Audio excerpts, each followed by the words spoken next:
Hey guys, Rusty Historian here, and tonight we're diving into something that's going to make you incredibly grateful for your boring modern life. Why you wouldn't survive a day in the Wild West. So before you get too comfortable in that chair, that soft cushioned chair that would have been worth more than a horse back then, hit that like button if you enjoy this kind of deep dive, and let me know in the comments where you're watching from and what time it is. It's good to know you, and to feel that the work we put into these videos is being seen. Now dim the lights, maybe grab a snack, preferably something that didn't crawl out of a tin can 3 months ago, and let's jump in.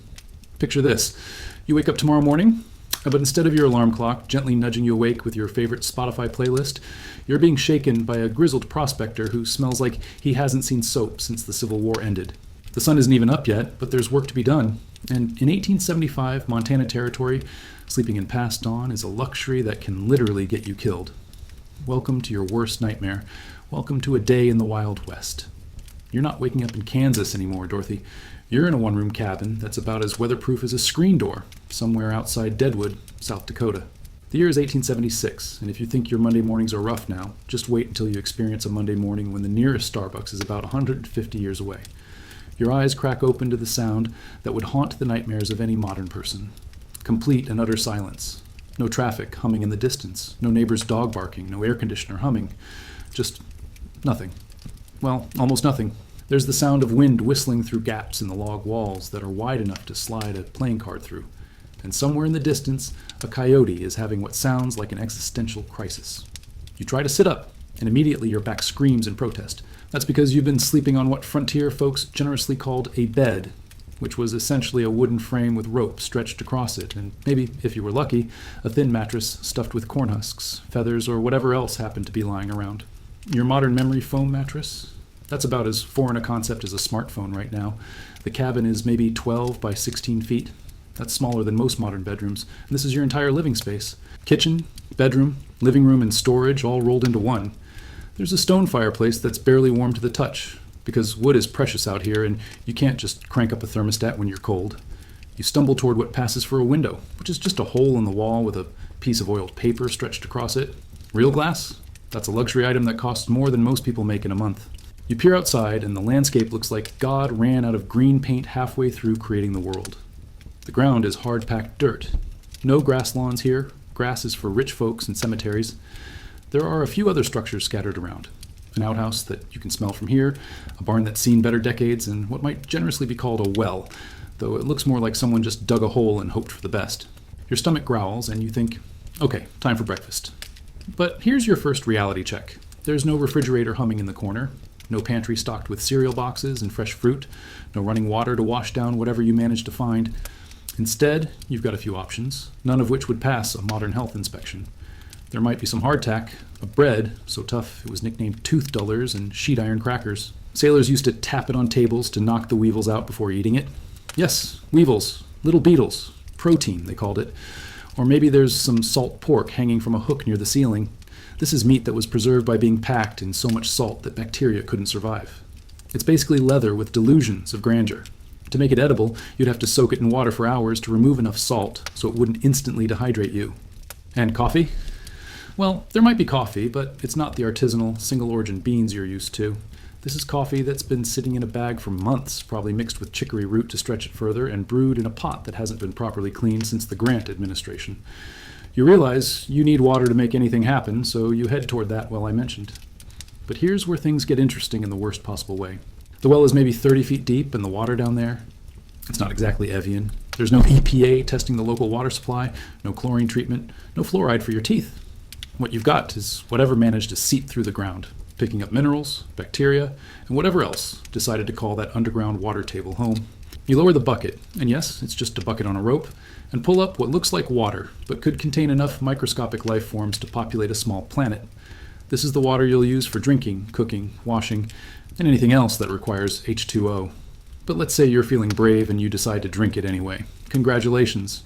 You've just entered the cholera lottery, or the typhoid sweepstakes, or the dysentery raffle.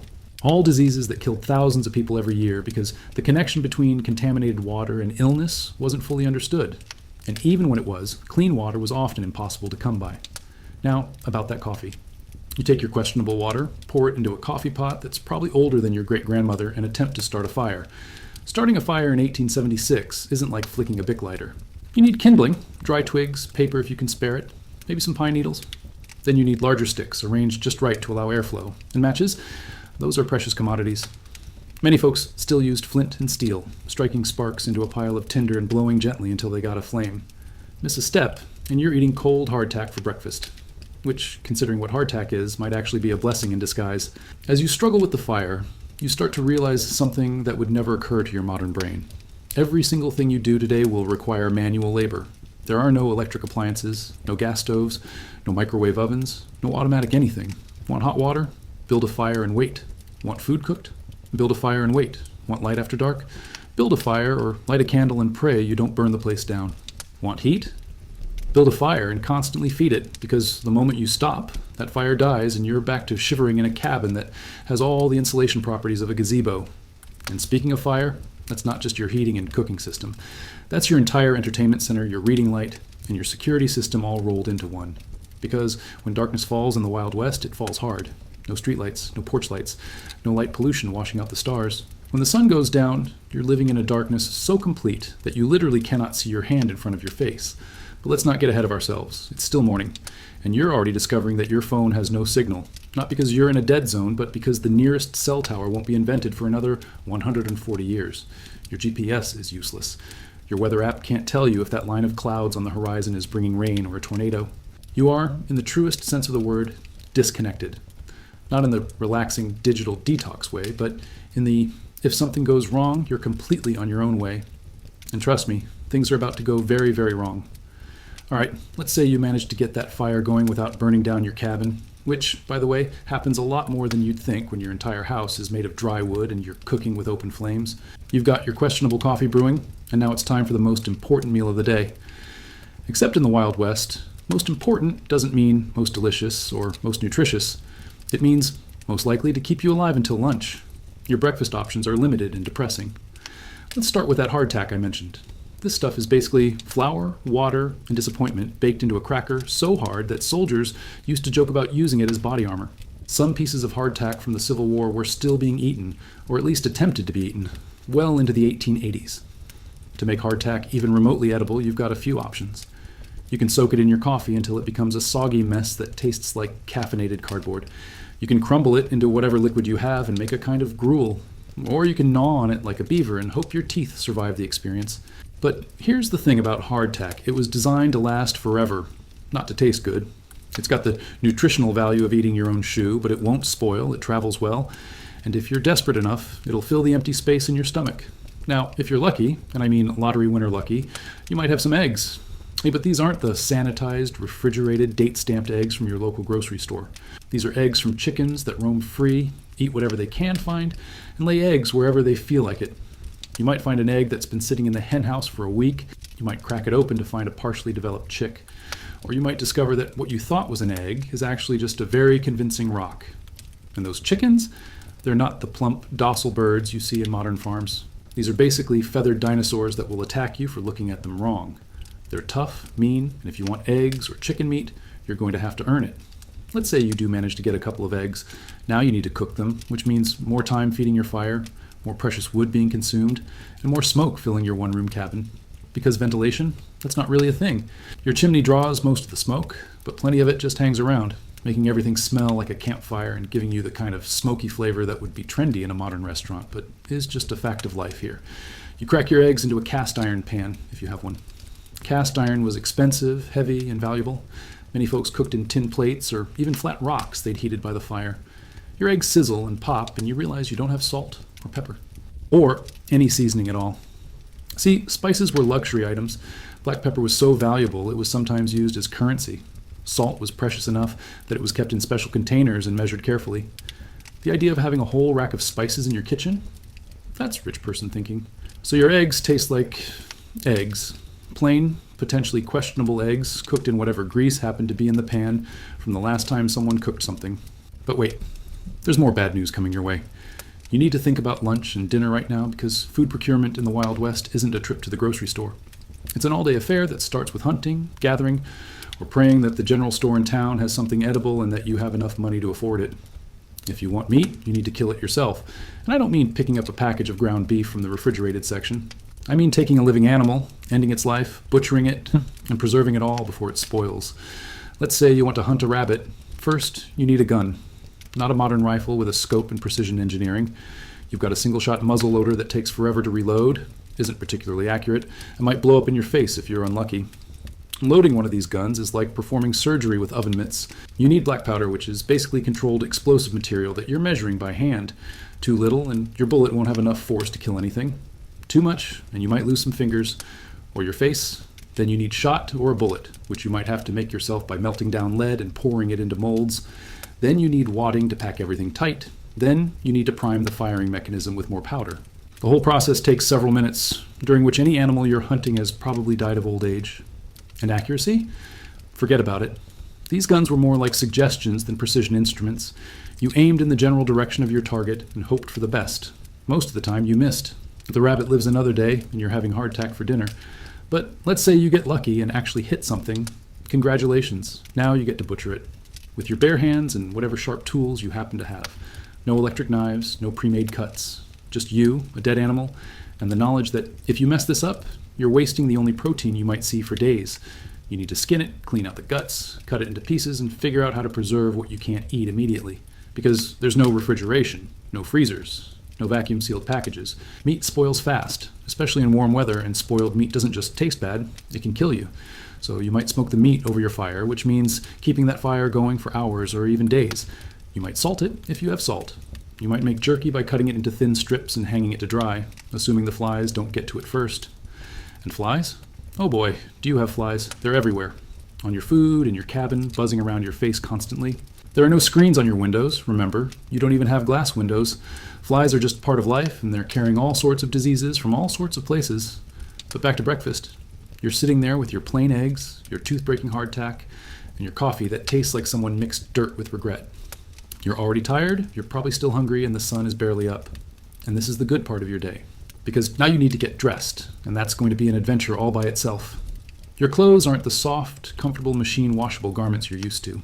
Everything is rough, scratchy, and designed for durability rather than comfort. Your pants are heavy wool or canvas, stiff as cardboard and about as comfortable. Your shirt is coarse cotton or linen that feels like wearing a burlap sack. Your boots, if you have boots, are leather that's been barely processed, with no cushioning, no arch support, and no guarantee that they're even the same size. And underwear? That's a luxury. Most folks went without, or wore long johns that doubled as underwear and undershirt and weren't changed nearly as often as you'd like to think about. Everything smells. Your clothes smell like smoke from the fire. Your cabin smells like smoke, cooking grease, and whatever you tracked in on your boots. You smell like smoke and sweat and the kind of funk that comes from bathing maybe once a week in cold water with lye soap that could strip paint.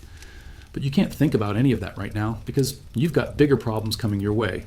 You need to figure out how you're going to survive the next 12 hours in a world that's actively trying to kill you. And trust me, it really is trying to kill you.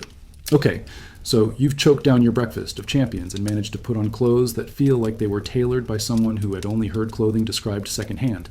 Now it's time to step outside and face what people in 1876 called a beautiful day, but what you would recognize as a dystopian hellscape. You open your door, which is just wooden planks held together with hope and a few iron nails, and immediately nature punches you in the face. First, there's the smell. Imagine taking every unpleasant odor you've ever encountered, mixing them together and then letting them ferment in the sun for a few months. That's the Wild West morning air. There's the smell of animal waste from every creature within a 5-mile radius. The smell of unwashed humans, the smell of rotting organic matter, the smell of wood smoke mixed with the occasional whiff of something that died and nobody bothered to move. But wait, there's more. The dust. Oh my God, the dust. There's dust on everything, in everything, and probably becoming part of your DNA as we speak. This isn't the light dusting you get on your furniture if you don't clean for a week. This is dust as a lifestyle choice. Dust as a constant companion. Dust that gets in your eyes, your nose, your mouth, your food, your clothes, and your soul. See, most Wild West towns weren't built on nice, stable ground with proper drainage and city planning. They were built wherever someone found gold, silver, or decided to set up shop along a cattle trail. The streets, and I'm being generous calling them streets, were just dirt paths that turned to mud when it rained and clouds of choking dust when it didn't. You step outside, and immediately your eyes start watering from the dust and the bright sun. Because there's no smog up here, no atmospheric pollution to filter the sunlight, the sun hits you like a laser beam, and if you're not careful, you're going to be sunburned before lunch. And speaking of the weather, Let me tell you about Wild West weather, because it makes modern climate change look like a gentle mood swing. The weather out here doesn't mess around. There are no meteorologists with fancy equipment giving you 5-day forecasts. There's no weather app telling you it's going to rain at 3:47 p.m. Weather just happens to you, and you deal with it or you die. In summer, temperatures can hit 120 degrees in the shade, if you can find any shade. The sun bakes the ground so hard that it cracks like broken pottery. Water evaporates so fast that you can literally watch it disappear. People die of heat stroke regularly, and there's no air conditioning to save you, no electric fans, no ice-cold drinks, just heat, relentless heat, beating down on you like the world's worst sauna. But winter? Winter is where the Wild West really shows its personality. Temperatures can drop to 40 below zero. Blizzards can dump 6 feet of snow in a single day. The wind can hit 60 miles per hour, creating whiteout conditions where you can't see 2 feet in front of your face. And there's no central heating, no insulation, no weather stripping. Your cabin is basically a wooden tent, and when a blizzard hits, you're trapped inside with whatever food and fuel you happen to have on hand. People regularly died of exposure inside their own homes because they couldn't keep their fires going. But today, let's say it's just a normal spring day, maybe 70 degrees, light breeze, the kind of day that would be perfect for a picnic in your modern world. Except there's nothing picnic-worthy about what you're looking at. Your nearest neighbors may be half a mile away, if you're lucky. Most folks live much farther apart than that. This means if something happens to you, if you get injured, if you get sick, if someone decides to rob or kill you, nobody's going to hear you scream. There are no police to call, no ambulances to summon, no hospitals to rush to. You are completely, utterly alone in a landscape that doesn't care if you live or die. And that landscape is actively dangerous. Let's talk about the wildlife for a minute, because Disney has seriously messed up your understanding of what animals are actually like. There are wolves out here, real wolves, not the cute, misunderstood creatures from fairy tales. Wolves that travel in packs and see you as a potential meal. They're smart, they're fast, and they're always hungry. There are bears, grizzly bears that can weigh 800 pounds and run 35 meters. Black bears that might seem smaller, but are just as capable of turning you into a chew toy. These aren't teddy bears. These are apex predators with claws the size of railroad spikes and attitudes to match. There are mountain lions that can leap 40 feet and have jaws strong enough to crush your skull. They're silent hunters that can follow you for miles without you ever knowing they're there. The first sign that a mountain lion is nearby might be the last sign you ever see. And don't even get me started on the snakes. Rattlesnakes that can strike faster than you can blink. Coral snakes whose venom can kill you in hours. Copperheads that blend in so well with their surroundings that you'll step on them before you see them. But it's not just the big predators you need to worry about, it's everything else too. Mosquitoes that carry malaria, yellow fever, and dengue fever. Ticks that transmit Rocky Mountain spotted fever and other diseases that don't even have names yet. Flies that lay eggs in open wounds. Spiders whose bites can cause flesh to rot and fall off. Even the plants are trying to kill you. Poison oak and poison ivy that can cover your skin in blisters. Stinging nettles that feel like being attacked by tiny needles. Thorny bushes that can rip your clothes and your skin to shreds. And water? Don't even think about drinking from that babbling brook. It might look pure and clean, but it's probably contaminated with bacteria, parasites, and the decaying remains of whatever died upstream. Beaver fever, a lovely intestinal parasite infection, was so common that most people just accepted chronic diarrhea as a fact of life. But you can't worry about all that right now because you've got more immediate concerns, like the fact that you need to make money to survive and the job market in the Wild West makes the modern gig economy look like a worker's paradise. Your employment options are limited and mostly terrible. You could try your hand at mining, which means spending 12 hours a day underground in tunnels that could collapse at any moment, breathing dust that will destroy your lungs, for the slim chance of finding enough gold or silver to buy food for another week. You could try ranching, which means dealing with cattle that are basically four-legged psychopaths. These aren't the docile cows you see in modern farms. These are semi-wild beasts with horns like spears and temperaments like honey badgers. Cowboys didn't carry guns just for show. They carried them because cattle will absolutely try to kill you if they get the chance. You could try farming, but that means breaking ground that's harder than concrete, with tools that would make a medieval peasant weep, in weather that varies between trying to kill you with heat and trying to kill you with cold, while fighting off insects, diseases, and crop failures that could wipe out a year's work in a single day. Or you could head into town and try to find work there, which brings us to our next adventure, Wild West urban planning, because calling these places towns is like calling a paper airplane a jumbo jet. These aren't towns. These are collections of buildings that happen to end up in the same general area, usually for reasons that made sense at the time, but would horrify any modern city planner. Main Street, and there's always a Main Street, is a dirt road lined with wooden buildings that were slapped together as quickly and cheaply as possible. The sidewalks are wooden planks that bounce when you walk on them and have gaps wide enough to lose a small child through. The buildings themselves are fire hazards waiting to happen. Everything's made of wood, heated by open flames, lit by candles and oil lamps, and packed with people who smoke, drink, and don't have a lot of experience with fire safety. Entire towns regularly burned to the ground and had to be rebuilt from scratch. And the businesses? Oh, the businesses are a trip. There's the general store, where everything costs 10 times what it should, and half of it is spoiled or fake. There's the saloon, where the whiskey is mostly grain alcohol mixed with whatever was lying around, and the card games are rigged by professionals who will shoot you if you complain about losing. There's the hotel, which is really just a boarding house with delusions of grandeur, where you can rent a bed, not a room, just a bed, that you might have to share with strangers, in a building where the walls are so thin you can hear everyone else's business whether you want to or not. And then there are the services that tell you everything you need to know about life expectancy in the Wild West. There's always a doctor who learned medicine from a book in a bottle, an undertaker who's never short of work, and a preacher who spends most of his time conducting funerals. But we're getting ahead of ourselves. Right now you're still standing outside your cabin, breathing dust and trying to figure out how you're going to survive the day. And the first thing you need to do is get some real food, because that hardtack breakfast isn't going to carry you very far. Which means it's time to venture into town and discover just how wild the Wild West really was. So you've decided to venture into town because staying in your smoke-filled cabin eating hardtack and questionable water doesn't seem like a long-term survival strategy. You saddle up your horse, assuming you have one and assuming it hasn't wandered off or been stolen, and head toward what passes for civilization out here. But first, let's talk about transportation, because your daily commute is about to become an extreme sport. If you're lucky enough to have a horse, congratulations. You now own an animal that's smarter than you, stronger than you, and has its own opinions about where it wants to go and when. Horses in the Wild West aren't the well-trained, gentle creatures you see in movies. These are working animals that have to deal with predators, harsh weather, and limited food, just like you do. Your horse might be spooked by a rattlesnake and throw you off a cliff. It might step in a prairie dog hole and break its leg, stranding you miles from anywhere. It might decide it doesn't like the smell of that creek and refuse to cross it, leaving you to walk the rest of the way in boots that were never designed for hiking. And feeding a horse? That's a full-time job. Horses need about 20 pounds of food per day. Grass, if you can find it. Hay, if you can afford it. Oats, if you're rich. In winter, when there's no grass and hay costs more than gold, keeping a horse alive can bankrupt you.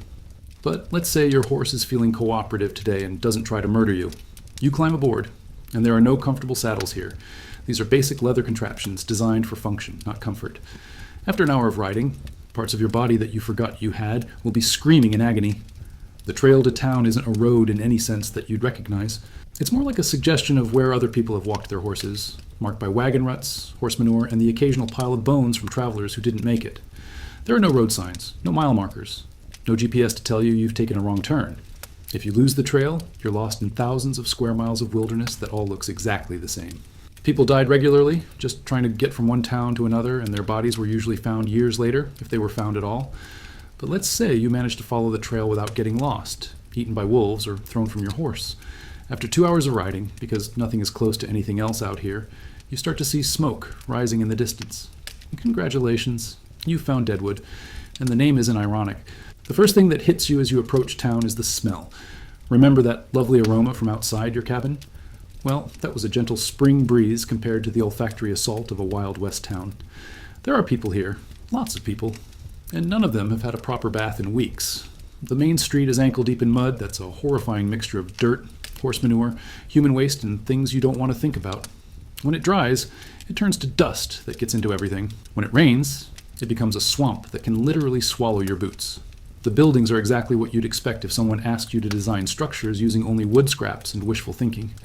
Most are single-story affairs with false fronts that make them look bigger than they are, the Wild West's version of Instagram filters.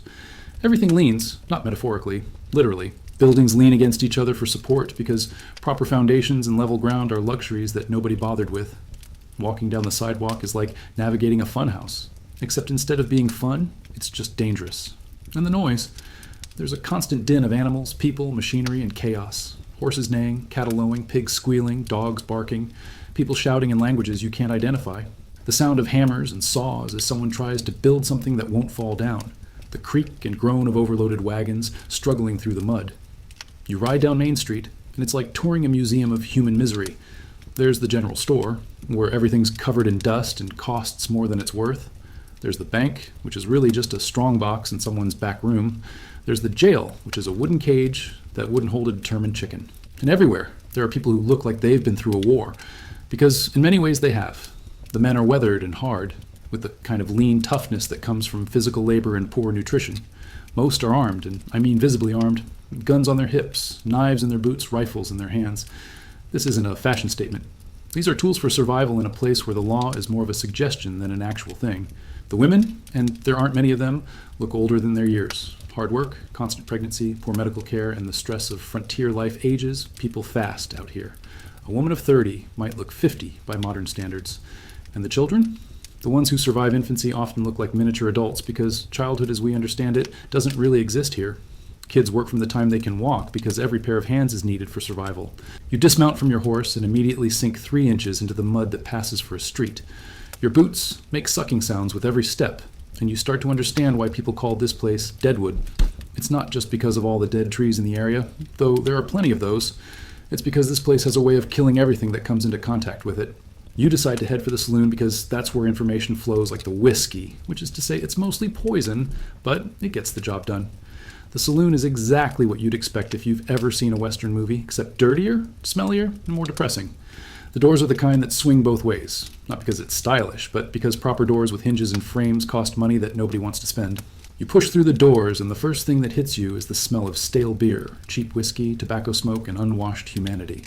The second thing that hits you is the noise, a constant buzz of conversation, laughter, arguing, and the occasional sound of furniture breaking as someone gets thrown into it.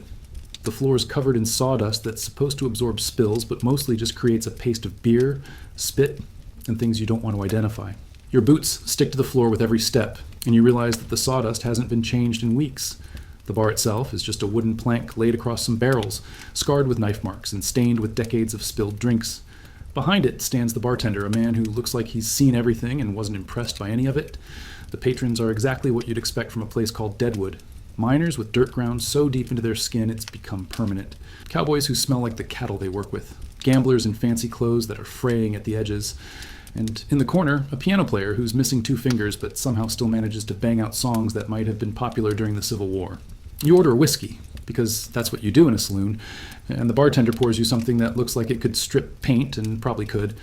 This isn't the smooth, aged whiskey you might be thinking of. This is rot-gut liquor that's maybe 40% alcohol and 60% industrial chemicals, food coloring, and whatever else the distiller had lying around. You take a sip, and your throat immediately files a complaint with your brain. This stuff burns going down, and not in a good way. It tastes like someone mixed grain alcohol with regret and added a splash of turpentine for flavor. But you drink it anyway, because this is what passes for social lubrication in the Wild West, and you need to fit in if you want to survive. As you stand there trying not to cough up your internal organs, you start to notice the conversations around you, and they're not talking about the weather or the local sports team. They're talking about who got shot last week, who died of cholera, whose mine caved in, who got mauled by a bear, who froze to death in the last blizzard, who got scalped by Indians, who lost everything in a card game and put a gun to his own head. Death isn't something that happens to other people in the Wild West. It's a constant companion, always lurking just around the corner, waiting for you to make one small mistake. The conversation at the next table is about a prospector named Jake, who went out to check his claim 3 days ago and hasn't been seen since. They're discussing whether to organize a search party or just assume he's dead and divide up his belongings. The general consensus seems to be that Jake is probably wolf food by now, and his pickaxe would be useful. At another table, 2 men are arguing about whether it's worth the risk to travel to the next town over, because apparently there's been a cholera outbreak there and half the population is dead. But there's also word that someone struck silver, so it might be worth the gamble. This is your new reality. Every decision is a life or death calculation. Every journey might be your last. Every meal might be your final one.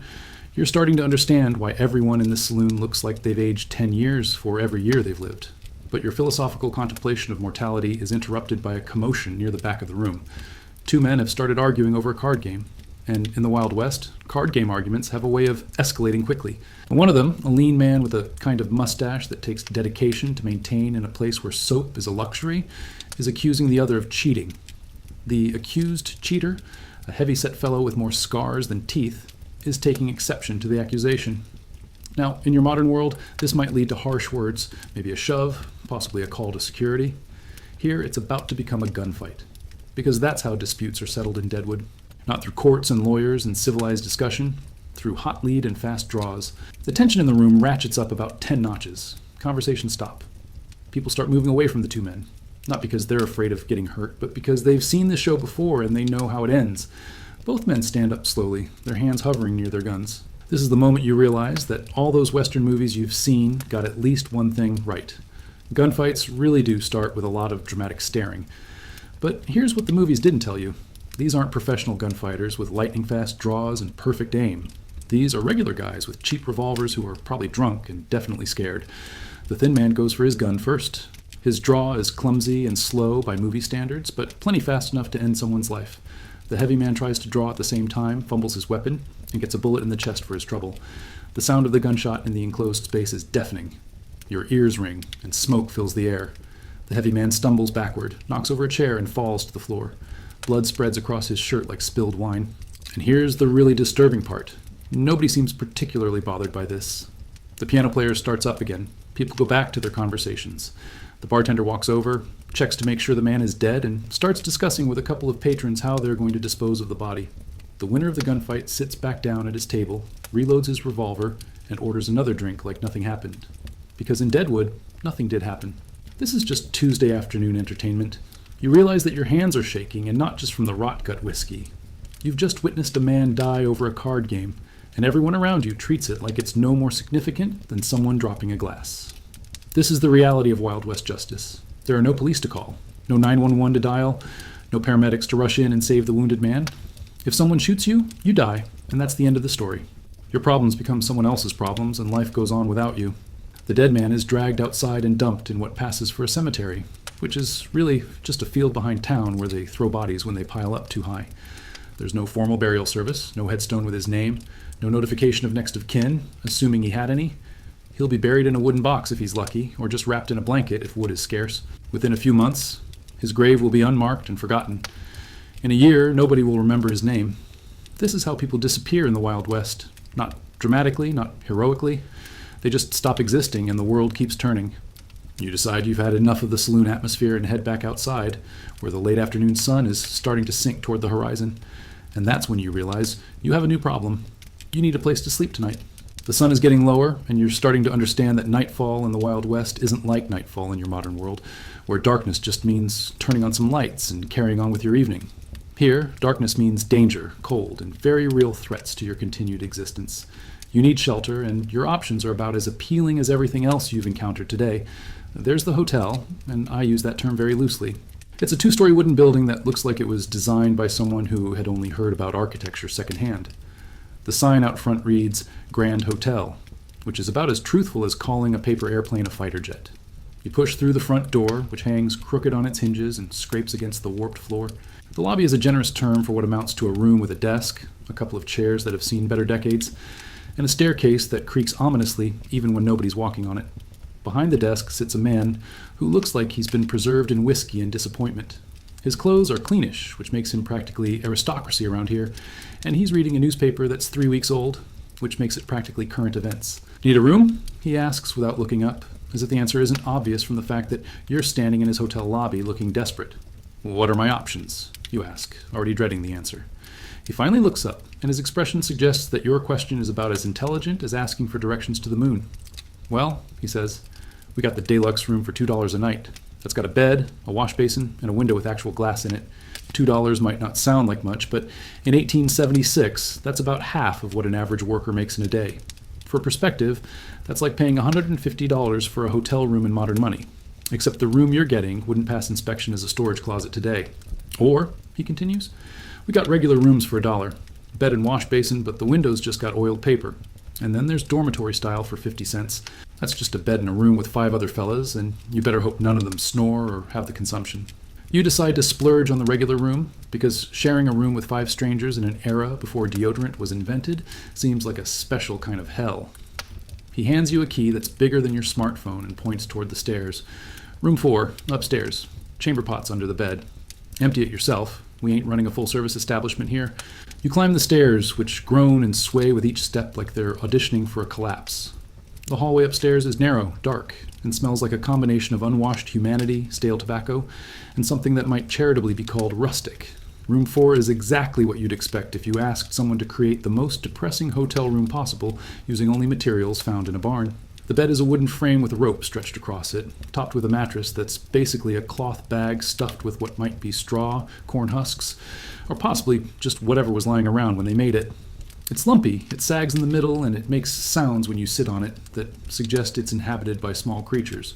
The wash basin is a ceramic bowl with a crack running down one side, sitting on a wooden stand that looks like it was built by someone who had only vague memories of what furniture was supposed to look like. There's a pitcher of water next to it that's been sitting there long enough to develop its own ecosystem. The window does indeed have oiled paper instead of glass, which means it lets in some light while providing absolutely no protection from the elements. You can hear every sound from the street below, which in Deadwood means a constant symphony of cursing, animal noises, and what sounds like several ongoing fistfights. And about that chamber pot under the bed, that's your bathroom. There's no indoor plumbing here, no flush toilets, no running water. When nature calls, you use a ceramic pot, and then have the pleasure of emptying it yourself into whatever passes for a sewer system, which is usually just a hole in the ground behind the building. Privacy? That's not really a concept. The walls between rooms are thin enough that you can hear your neighbors breathing, snoring, coughing, and conducting other bodily functions that you'd rather not be aware of. Someone in the next room is having what sounds like a heated argument with an invisible opponent, and someone upstairs is moving furniture around like they're trying to build a fort. But this is luxury accommodations compared to your other options. If you couldn't afford the hotel, you might try the boarding house, which is basically someone's house where they rent out floor space to sleep on. You'd be sharing a room with a dozen other people, all of whom have different schedules, different hygiene standards, and different ideas about personal space. Or there's the stable, where you can rent a spot in the hayloft for a few coins. It's warm, it's dryish, and you get to share it with horses, rats, and whatever insects call the stable home. The upside is that horses are probably better company than most of the people in town. Or you could just sleep outside, which thousands of people did every night. You'd roll out your bedroll, if you had one, and hope that nothing decided to eat you, freeze you, or otherwise end your existence while you were unconscious. But let's say you're staying in the hotel. You set your few possessions on the rickety wooden chair that serves as the room's only furniture besides the bed and washstand, and you start to think about supper, because that hardtack breakfast and whatever you might have eaten for lunch is starting to wear off, and your stomach is reminding you that you need actual nutrition to survive. Your dining options in Deadwood are limited and frightening. There's the hotel dining room, where they serve what they generously call meals, but which would more accurately be described as food-like substances. The menu is usually whatever they managed to acquire that day and haven't completely ruined yet. Tonight's offerings might include beans that have been cooked until they're the consistency of paste, salt pork that's more salt than pork, bread that's been baked by someone who has only heard bread described in stories, coffee that tastes like they filtered it through a boot, and vegetables. Fresh vegetables are almost mythical out here. Anything green has either been pickled, dried, or preserved in ways that remove all nutritional value and most of the flavor. Scurvy, a disease caused by lack of vitamin C, is common enough that most people just accept bleeding gums and loose teeth as part of getting older. Or you could try the restaurant, which is really just someone's house where they cook for paying customers. The quality varies from barely edible to actively dangerous, and the hygiene standards are whatever the cook feels like that day. Food safety? That's not a thing. There's no health department inspecting kitchens, no regulations about food storage temperatures, no expiration dates on anything. If food smells mostly okay and hasn't turned green, it's considered fit for consumption.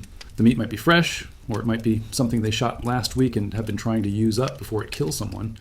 The milk might be fresh from a cow, or it might be fresh from a cow that's been dead for a day or two. You won't know until you taste it, and by then it's too late.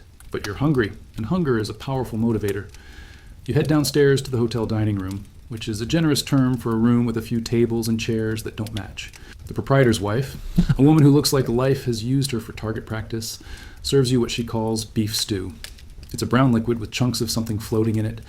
The chunks might be beef, or they might be some other kind of meat, or they might be vegetables that have given up hope. It tastes like someone took all the flavor out of food and replaced it with salt and regret.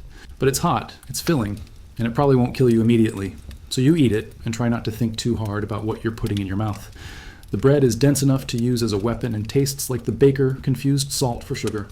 The coffee is the same burnt, bitter brew you've been drinking all day, served in a cup that's been rinsed with water of questionable purity.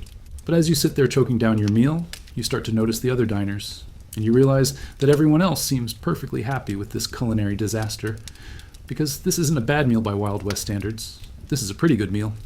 These people have lowered their expectations so far that anything that doesn't actively poison them is considered fine dining. As darkness falls outside, and it falls fast and hard out here, you start to hear the sounds that make nighttime in the Wild West a special kind of terrifying. There's the howling of wolves in the distance, reminding you that you're just a thin wooden wall away from becoming something's dinner. There's the sound of gunfire from the saloons, where disputes are being settled with lead instead of words. There's the sound of breaking glass, shouting, and what might be someone screaming. This is Deadwood after dark, and it makes the daytime seem positively civilized. You head back to your room, lock the door, though the lock looks like it could be defeated by a determined sneeze, and try to prepare for what passes for a good night's sleep in the Wild West. Which is when you discover that your day of suffering is far from over. You're back in your room, and the reality of trying to sleep in 1876 Deadwood is starting to sink in. You look at that rope bed with its mysterious mattress, and you're beginning to understand why life expectancy was so much shorter back then. It's not just the diseases and the violence, it's the fact that nobody ever got a decent night's sleep. First, let's talk about the sounds. Remember how quiet you thought the wilderness was this morning? Well, at night, the Wild West comes alive with a symphony of noises that would make a horror movie soundtrack seem peaceful. Outside your window, the town is hitting its stride. The saloons are in full swing, which means there's a constant stream of shouting, laughing, fighting, and gunfire. Every few minutes, you hear the crash of breaking furniture as someone gets thrown through something expensive. There's singing, if you can call it that. Men with voices like rusty hinges are bellowing out songs that were probably never meant to be heard by human ears. Someone's playing a fiddle like they're trying to torture information out of it. And then there are the animals. Dogs barking at everything and nothing. Cats fighting over territory, food, and whatever cats fight about. Horses neighing and snorting in the stables. Pigs squealing from wherever they keep the pigs.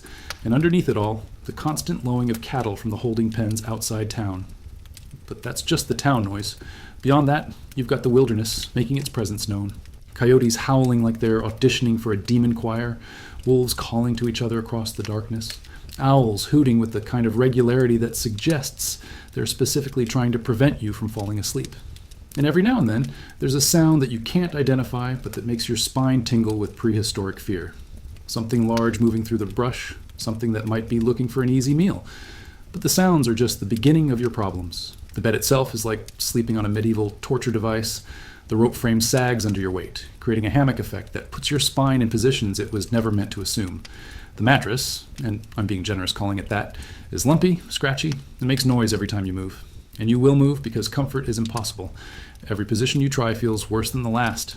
Lie on your back, and your spine curves in ways that would make a chiropractor weep.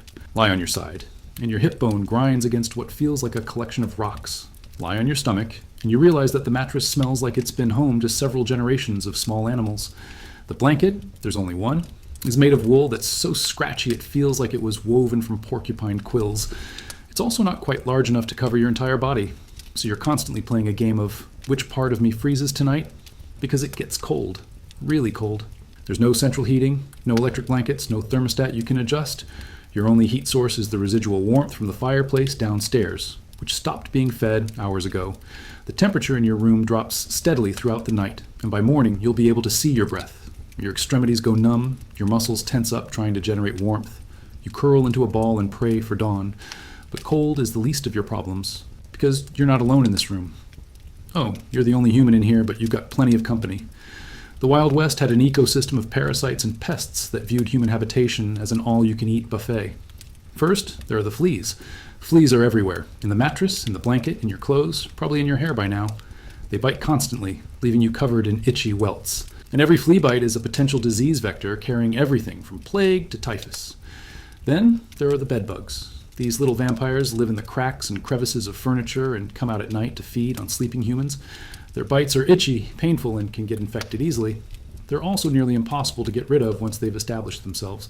Lice are another constant companion. Head lice, body lice, pubic lice. There are different species for different parts of your body, and they're all eager to make your acquaintance. They cause itching so intense that people literally scratch themselves bloody trying to find relief. And don't forget the mice and rats. They're everywhere, and they're not cute Disney characters. These are disease-carrying vermin that chew through everything, contaminate food supplies, and leave droppings wherever they go.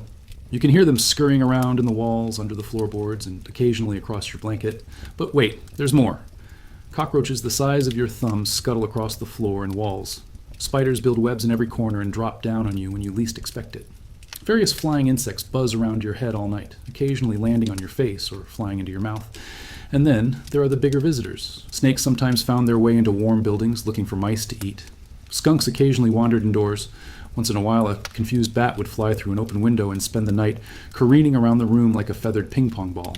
But let's say you manage to ignore the cold, the uncomfortable bed, the noise, and the menagerie of creatures sharing your space. You're still not going to sleep well because your body is experiencing culture shock. You're used to a regular schedule, controlled lighting, and consistent meal times. Your circadian rhythms are based on electric lighting and modern conveniences. But here, your body is trying to adjust to a completely different pattern of life.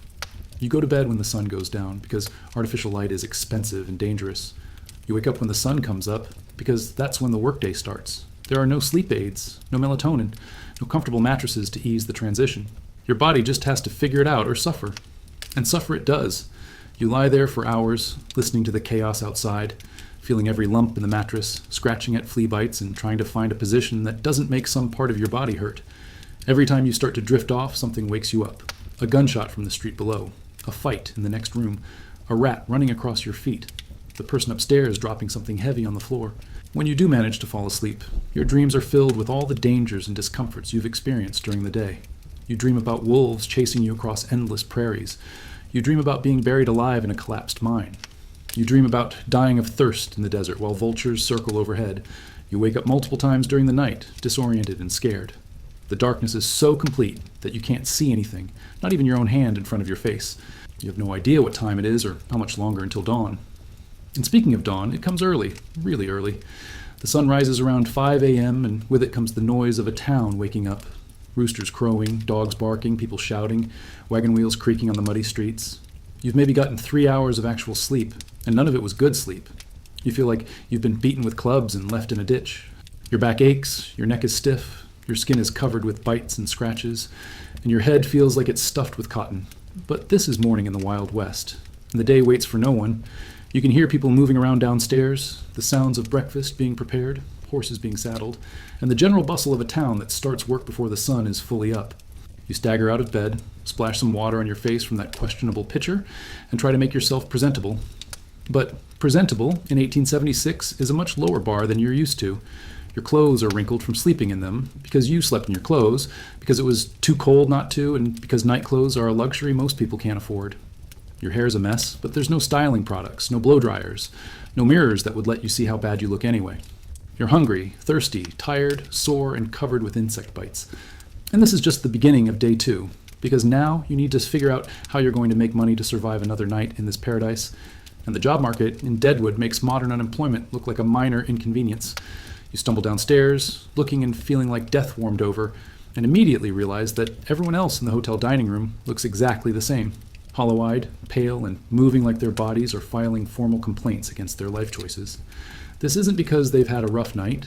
This is just what people look like when they're slowly being ground down by the daily reality of frontier life. But you can't spend time feeling sorry for yourself because you need to make money today. And in Deadwood, South Dakota, 1876, the economy is booming. If your definition of booming includes actively trying to kill anyone who participates in it. Let's talk about your career options, because the job market here makes modern gig work look like a luxury vacation. First, there's mining. The whole reason Deadwood exists is because someone found gold in these hills and everyone thinks they're going to strike it rich. This is like buying lottery tickets, except the lottery tickets cost everything you own, the odds are worse, and losing means you die underground. Gold mining in 1876 isn't like what you see in movies, where some grizzled prospector pans in a stream and finds nuggets the size of golf balls. Real mining means digging holes in the ground, deep holes, unstable holes, holes that can collapse and bury you alive at any moment. You start by finding a claim, a piece of ground that someone has marked off and registered with whatever passes for local authority. Claims cost money, and most of the good ones are already taken. What's left are the spots that other miners looked at and said, "Nah, I'd rather stay alive." If you can't afford to buy a claim, you can work for someone else who has one. This makes you what they call a wage miner, which sounds respectable until you realize that your wages are maybe $2 a day. If you don't die, if the mine doesn't flood, if the owner doesn't decide to stiff you, and if you actually find enough gold to make it worth anyone's while. Your workday starts before dawn and ends after dark. You climb down into a hole that might be 20 feet deep, or might be 200 feet deep, using a ladder that consists of logs with notches cut in them. If you slip, you fall into darkness and die. If the ladder breaks, you fall into darkness and die. If you're just unlucky, you fall into darkness and die. Once you're down in the mine, you work by candlelight or oil lamp. Your air supply is whatever manages to filter down from the surface. The temperature is either freezing cold or blazing hot, depending on how deep you are and what the weather's doing up top. You spend your day swinging a pickaxe at solid rock, hoping to hit a vein of gold ore. This is backbreaking work that destroys your hands, arms, and spine. The rock dust gets in your lungs and stays there, slowly killing you from the inside. Miners regularly died of what they called miner's lung, what we now know as silicosis and other dust diseases. And the cave-ins. Oh, the cave-ins. These mines aren't engineered by professionals with safety standards. They're holes dug by desperate men using whatever materials they can scrounge. The support timbers are often green wood that hasn't been properly treated. The tunnels are too wide, too deep, and too hastily constructed. When a mine collapses, it doesn't do it slowly or with warning. 1 minute you're swinging your pickaxe, the next minute several tons of rock and dirt are falling on your head. If you're lucky, you die instantly. If you're unlucky, you're trapped in a pocket of air, slowly suffocating while your friends try to dig you out, assuming they survive the collapse themselves. But let's say you're willing to risk death by mining. You still need equipment. A pickaxe costs about $3. It's 2 days' wages if you can find work. A shovel is another $1. An oil lamp, spare candles, rope, buckets for hauling dirt. It all adds up fast. Most miners go into debt just to get the tools they need to maybe make money. And after all that risk, all that work, all that investment, most miners find nothing. They dig for weeks or months, spending money on supplies and equipment, slowly destroying their bodies and their sanity, and end up with nothing to show for it but debt and lung disease. The few who do find gold discover that the real money is made by the people who sell supplies to miners, buy their gold, and provide services to the mining camps. The miners themselves usually die broke, even when they strike it rich. But, okay, let's say mining doesn't appeal to you. Maybe you're thinking about ranching or farming. After all, the country needs food, right? People have to eat, right? Right. But producing that food in 1876 is like volunteering for a war against nature, and nature is winning. Ranching means dealing with cattle, and I need you to understand that 1876 cattle are not the docile, corn-fed animals you see in modern farms. These are semi-wild beasts that are basically four-legged weapons with attitude problems. Texas Longhorns, which were the most common breed on the frontier, could weigh up to 1,500 pounds and had horns that could span 6 feet across. They were mean, unpredictable, and perfectly capable of killing a horse and rider without breaking a sweat. These animals had to be tough to survive on the open range, eating whatever grass they could find, drinking from streams and water holes, and defending themselves from wolves, mountain lions, and rustlers. This made them independent, aggressive, and about as cooperative as a tornado. Moving cattle from Texas to markets in Kansas or Colorado meant driving herds of these beasts across hundreds of miles of open territory. Cowboys weren't romantic figures living free on the range. They were professional survival experts whose job was to keep 1,000-pound psychopaths moving in the right direction while avoiding death from stampedes, river crossings, storms, rustlers, and hostile Native Americans. A cattle drive could take months, during which cowboys slept on the ground, ate beans and hardtack, and dealt with whatever weather decided to throw at them. They made about $30 a month if they survived to collect it, and the cattle themselves were profitable only if you could get them to market alive, which was far from guaranteed. Diseases like Texas fever could wipe out entire herds. Drought could kill them. Severe winters could freeze them. Rustlers could steal them. Stampedes could scatter them across 3 states. But let's say you want to try farming instead of ranching. After all, how hard can it be to grow some crops? Impossibly hard, as it turns out. First, you need land. Good farmland near water sources is expensive and mostly already taken. What's available is either too dry, too rocky, too steep, or too remote to be practical. If you manage to find a plot you can afford, you need to clear it. This means cutting down trees by hand, pulling out stumps with horses or oxen, picking rocks out of the soil, and breaking ground that might not have been plowed ever. Your tools are basic: a plow pulled by animals, hand tools for planting and harvesting, and whatever you can improvise from scrap materials. No tractors, no mechanized equipment, no GPS-guided anything. Just you, some animals, and whatever strength you have left after the land tries to kill you. And the weather. The weather in the American West doesn't mess around. Droughts can last for years, killing crops and bankrupting farmers. Flash floods can wash away months of work in a few hours. Hailstorms can strip fields bare in minutes. Tornadoes can destroy everything you've built and scatter it across the county. Then there are the insects. Grasshopper swarms that could blacken the sky and eat every green thing in sight. These weren't small infestations. These were biblical plagues that could consume entire states' worth of crops. Farmers would watch years of work disappear in a day, eaten by insects. Even if your crops survive the weather and the insects, you still need to harvest them, store them, and get them to market. Roads are terrible or non-existent. Transportation is expensive and slow. Storage facilities are primitive and vulnerable to rodents, moisture, and theft. Most farmers barely grew enough to feed their own families, let alone make money selling surplus crops. A bad year meant starvation. A couple of bad years in a row meant abandoning the farm and trying something else. So maybe you're thinking about getting into business. Surely commerce is safer than mining or farming, right?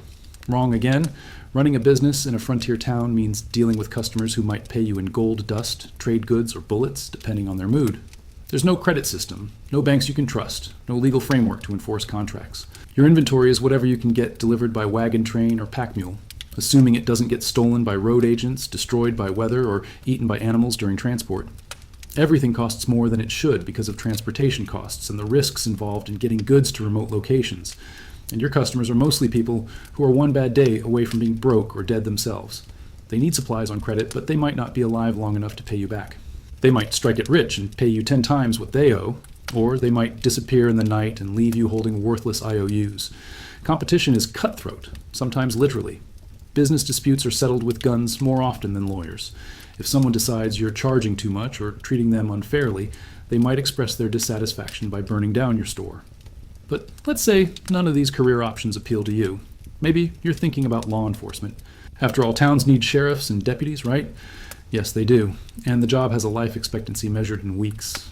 Being a lawman in a place like Deadwood means trying to impose order on people who came to the frontier specifically to escape order.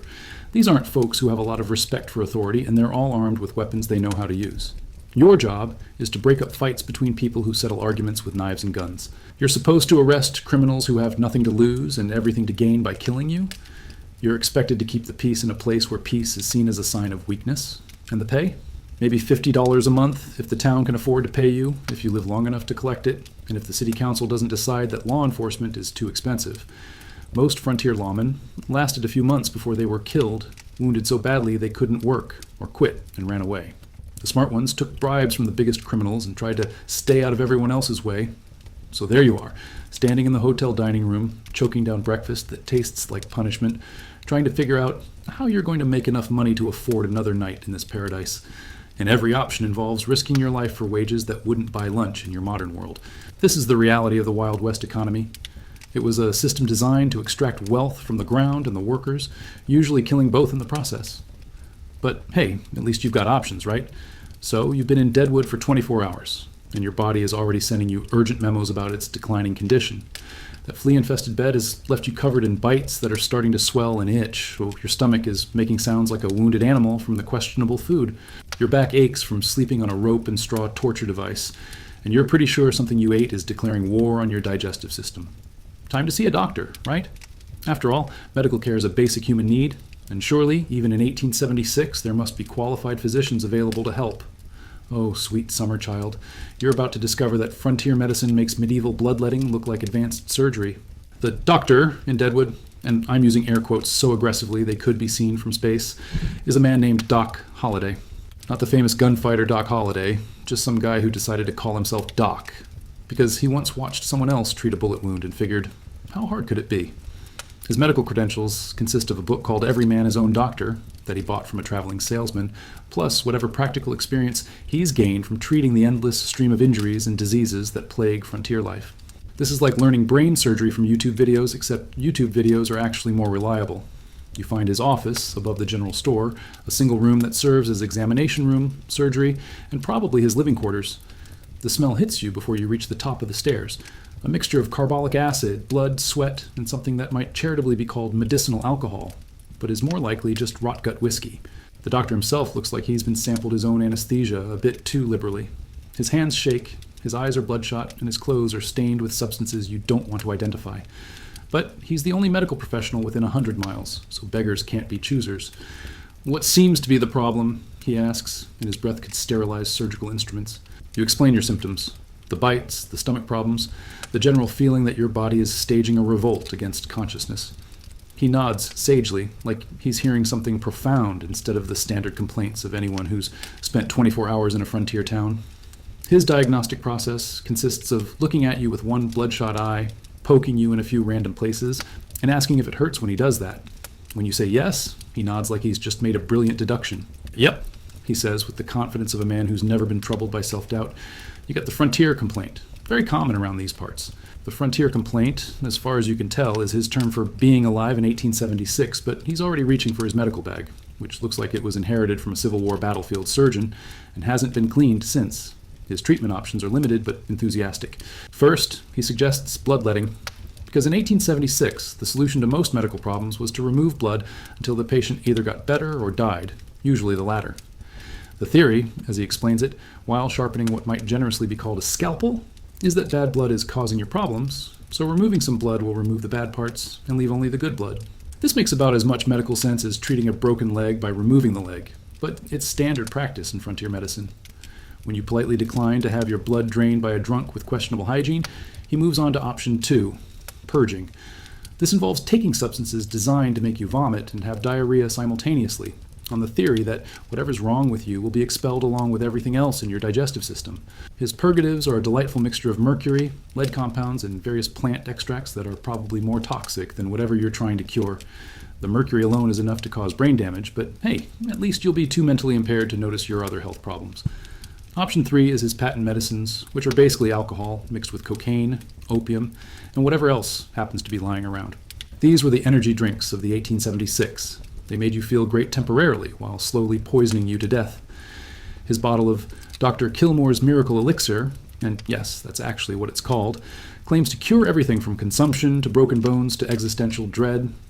The main ingredient is grain alcohol, followed by cocaine for energy, opium for pain relief, and mercury, because apparently mercury was the ketchup of 19th century medicine. You decide that maybe your symptoms aren't that bad after all, but the doctor's just getting warmed up. He wants to examine those flea bites more closely, which means he's going to touch you with hands that haven't been washed since the Cleveland administration. Germ theory, the idea that diseases are caused by microscopic organisms, is brand new science that most frontier doctors haven't heard of yet. The prevailing medical wisdom is that diseases are caused by bad air, imbalanced humors, or moral weakness.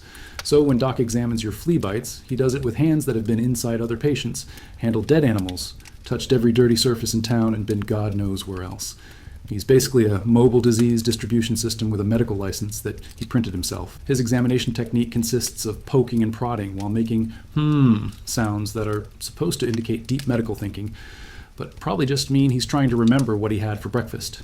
These bites are infected, he announces, which would be more impressive if he hadn't caused the infection by examining them with dirty fingers. His treatment for infected wounds is to clean them with alcohol, not medical alcohol, just whatever whiskey happens to be handy, and then apply a poultice made from bread mold, tobacco juice, and prayer. Now, bread mold actually contains penicillin, so this isn't completely crazy, but the tobacco juice and general lack of sterile technique means you're as likely to get gangrene as you are to get better. But let's say you have a more serious medical emergency. Let's say you need surgery. Frontier surgery in 1876 is like getting operated on by a determined butcher with good intentions.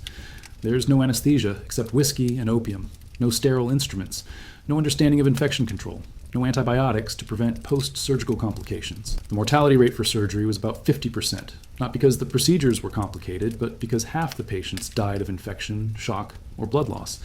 The other half lived, but often wished they hadn't. A simple appendectomy, routine surgery in your modern world, was essentially a death sentence. Broken bones were set by guesswork and prayer. Bullet removal was done with whatever instruments happened to be handy, often causing more damage than the original wound. And childbirth? Don't even get me started on childbirth in the Wild West.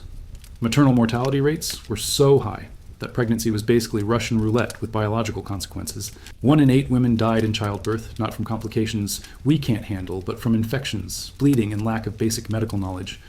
Midwives were often just older women who had survived having children themselves and figured that qualified them to help other women do the same. Their medical training consisted of folk remedies, superstition, and whatever they'd picked up from watching other births. But back to your immediate medical needs. You're standing in this frontier doctor's office, looking at his array of treatments that are more likely to kill you than cure you, and you're starting to understand why life expectancy in the Wild West was so low. It wasn't just the dangerous work and violent lifestyle. It was the fact that getting medical treatment was often more dangerous than just toughing it out and hoping for the best. Common diseases that are easily treatable today were death sentences in 1876. A simple strep throat infection could become rheumatic fever and kill you. A small cut could become infected and require amputation, assuming you survived the amputation. Tuberculosis, which killed more people than any other disease, was treated with fresh air therapy, which consisted of moving to a drier climate and hoping the change of scenery would cure you. Spoiler alert, it didn't. Cholera, typhoid, dysentery, and other waterborne diseases were so common that most people just accepted chronic digestive problems as normal. Vaccines existed for smallpox, but they were expensive, hard to get, and many people didn't trust them. Mental illness was treated by locking people up or giving them laudanum until they stopped complaining. Depression was considered a character flaw. Anxiety was treated with whiskey. Post-traumatic stress, which was incredibly common among Civil War veterans and frontier settlers, wasn't recognized as a real condition. So you politely thank the doctor for his time, pay him 50 cents for the consultation, which is about $15 in modern money for the privilege of being examined by a drunk with dirty hands, and decide to tough out your symptoms. This turns out to be the smartest medical decision you've made since arriving in 1876. You head back outside, where the midday sun is beginning to beat down with the intensity of a focused laser beam. And speaking of environmental hazards, it's time to talk about what frontier life does to your body even when you're not sick. The sun out here doesn't mess around. There's no ozone depletion to worry about because there's no industrial pollution yet, but there's also no sunscreen, no UV protective clothing, and no real understanding of what prolonged sun exposure does to human skin. Everyone who works outdoors, which is everyone, looks like they've been carved from leather that's been left out in the weather too long. Skin cancer is common but not understood. People just accept that working outside means your face will eventually look like a relief map of the Rocky Mountains. And the wind. The constant, unrelenting wind that carries dust, pollen, and whatever else happens to be blowing around. Your eyes water constantly, your skin dries out and cracks, your lips split and bleed, your hair becomes a tumbleweed attached to your head. But that's just the cosmetic damage. The real problem is what this environment does to your respiratory system. The air quality in a place like Deadwood makes modern Los Angeles smog look like mountain spring air. There's dust from the dirt streets, smoke from countless wood fires, chemical fumes from mining operations, and the general particulate matter that comes from having thousands of people and animals living in close proximity without any environmental regulations. Everyone has what they call a frontier cough, a persistent hack that comes from breathing air that's more solid than gas. Your lungs are slowly filling up with dust, smoke particles, and other debris that your body can't clear out fast enough. The water, as we've discussed, is basically a biological weapon. The food is contaminated with bacteria and parasites. The air is trying to suffocate you with particulates. And the medical care is more dangerous than the diseases it's supposed to treat. This is why people aged so quickly in the Wild West. It's not just that life was hard. It's that every aspect of daily existence was slowly destroying your body from the inside out. But you can't think about long-term health consequences right now because you've got more immediate concerns, like the fact that the sun is starting to sink toward the horizon, and you need to figure out where you're going to spend another night in this paradise. And more importantly, you need to start thinking about how you're going to get out of here before this place kills you. As evening approaches in Deadwood, you're starting to do some quick mental arithmetic about your financial situation, and the numbers are more depressing than the food. That hotel room cost you $1. The doctor visit was 50 cents. Your meals, such as they were, have cost you another 50 cents. In less than 24 hours, you've spent $2, which represents several days' wages for most people in 1876. And what do you have to show for it? A night's sleep that left you more tired than when you started, medical advice that could have killed you, and meals that taste like punishment and might actually be slowly poisoning you. This is your introduction to Wild West economics, where everything costs more than it should, wages are impossibly low, and the cost of living is measured not just in dollars, but in life expectancy. Let's put this in perspective. In 1876, the average working man, if he can find work, makes about $1.50 per day. A skilled craftsman might make $2. A professional like a teacher or clerk might earn as much as $3, daily. But those jobs are rare and usually require education that most frontier settlers don't have. Compare that to the cost of basic necessities. A pound of flour costs 8 cents. Doesn't sound like much until you realize that's about an hour's wages, and flour is just one ingredient. You still need salt, sugar, lard, and other basics to actually make bread. A pound of coffee costs 25 cents. That's 3 hours of work for something that will last you maybe a week if you're careful with it. A pair of boots, and you absolutely need boots out here, costs $5 to $8. That's a week's wages for footwear that might last a year if you're lucky and don't do too much walking on rocky ground. A gun, which is basically essential equipment for survival, costs anywhere from $12 for a basic revolver to $25 for a decent rifle.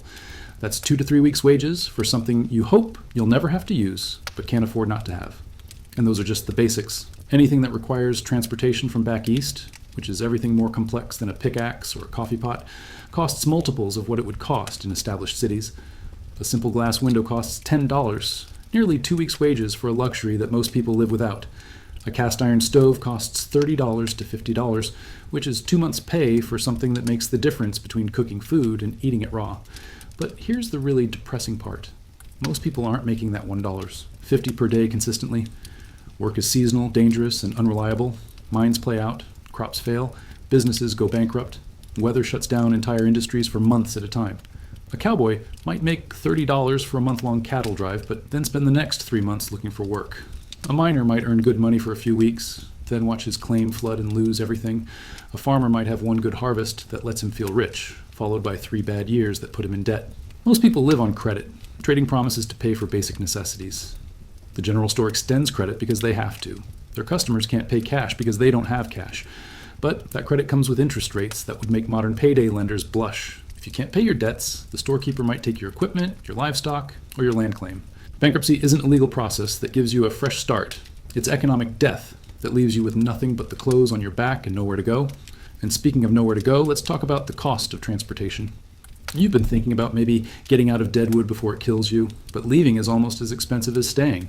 A stagecoach ticket to the nearest real city, let's say Denver, about 350 miles away, costs $25 to $40, depending on the season and how dangerous the road is. That's 3 weeks' wages for the privilege of sitting in a wooden box that bounces across rough terrain for days, assuming you don't get robbed by road agents or attacked by hostile Native Americans. The stage travels maybe 50 miles per day if the weather's good and nothing breaks down. You'll spend a week cramped in close quarters with strangers who smell as bad as you do, eating whatever food the stage stations provide, which makes hotel food look gourmet, and sleeping on the ground beside the coach. And that's assuming the stage makes it. Stagecoaches were robbed regularly, and the passengers were left stranded in the middle of nowhere with whatever they could carry. Some routes had fatality rates that rivaled military combat operations. If you can't afford the stage, you could try walking, but that's essentially suicide. 350 miles on foot through hostile territory, carrying whatever supplies you can manage, hoping to find water and shelter along the way. Most people who tried it were found dead within a few weeks. You could buy a horse if you had the money. A decent horse costs $75 to $150. It's 3 to 6 months' wages for an animal that might throw you, run away, get sick, or step in a hole and break its leg. Plus, you need a saddle, bridle, and tack, which cost almost as much as the horse. And feeding that horse while traveling? Horses need 20 pounds of food per day. Carry that much feed and you won't have room for your own supplies. Try to graze your horse along the way and you might spend days looking for grass that hasn't been eaten by wild animals or other travelers' livestock. So you're essentially trapped in Deadwood until you can earn enough money to buy your way out, which means surviving long enough to accumulate the necessary funds without spending it all on basic survival. This creates a vicious cycle that traps most frontier settlers in places they never intended to stay. They come west with dreams of getting rich quick, spend all their money just surviving, and then can't afford to leave even when they realize the dream is a nightmare. And the longer you stay, the more the place changes you. Not just physically, though the sun, wind, and hard work will age you rapidly, but psychologically. You start to accept things that would have horrified you a week ago. You get used to sleeping on uncomfortable beds in rooms full of insects. You stop noticing the smell of unwashed bodies and animal waste. You begin to think that food that doesn't actively poison you is actually pretty good. Your standards drop because they have to. The alternative is constant misery and eventually madness. You start to understand why frontier people were so tough, but also why they were often so mean. When life is a daily struggle for survival, luxuries like patience, kindness, and consideration for others become harder to afford. People become calculating about relationships. Friendship is often based on mutual benefit rather than genuine affection. Romance is practical. People marry for economic security and shared labor rather than love. Children are economic assets, extra hands for work, rather than precious beings to be cherished and protected. Old people become burdens when they can no longer contribute to survival. This isn't because frontier people were worse than modern people. It's because the environment shapes behavior, and the frontier environment rewards selfishness, toughness, and pragmatism, while punishing generosity, sensitivity, and idealism. But as you stand there in the fading light of your second day in Deadwood, calculating whether you can afford another night at the hotel or whether you should risk sleeping in the stable, you realize that you're already starting to change. You're thinking about money differently. That dollar for the hotel room isn't just expensive, it's survival currency.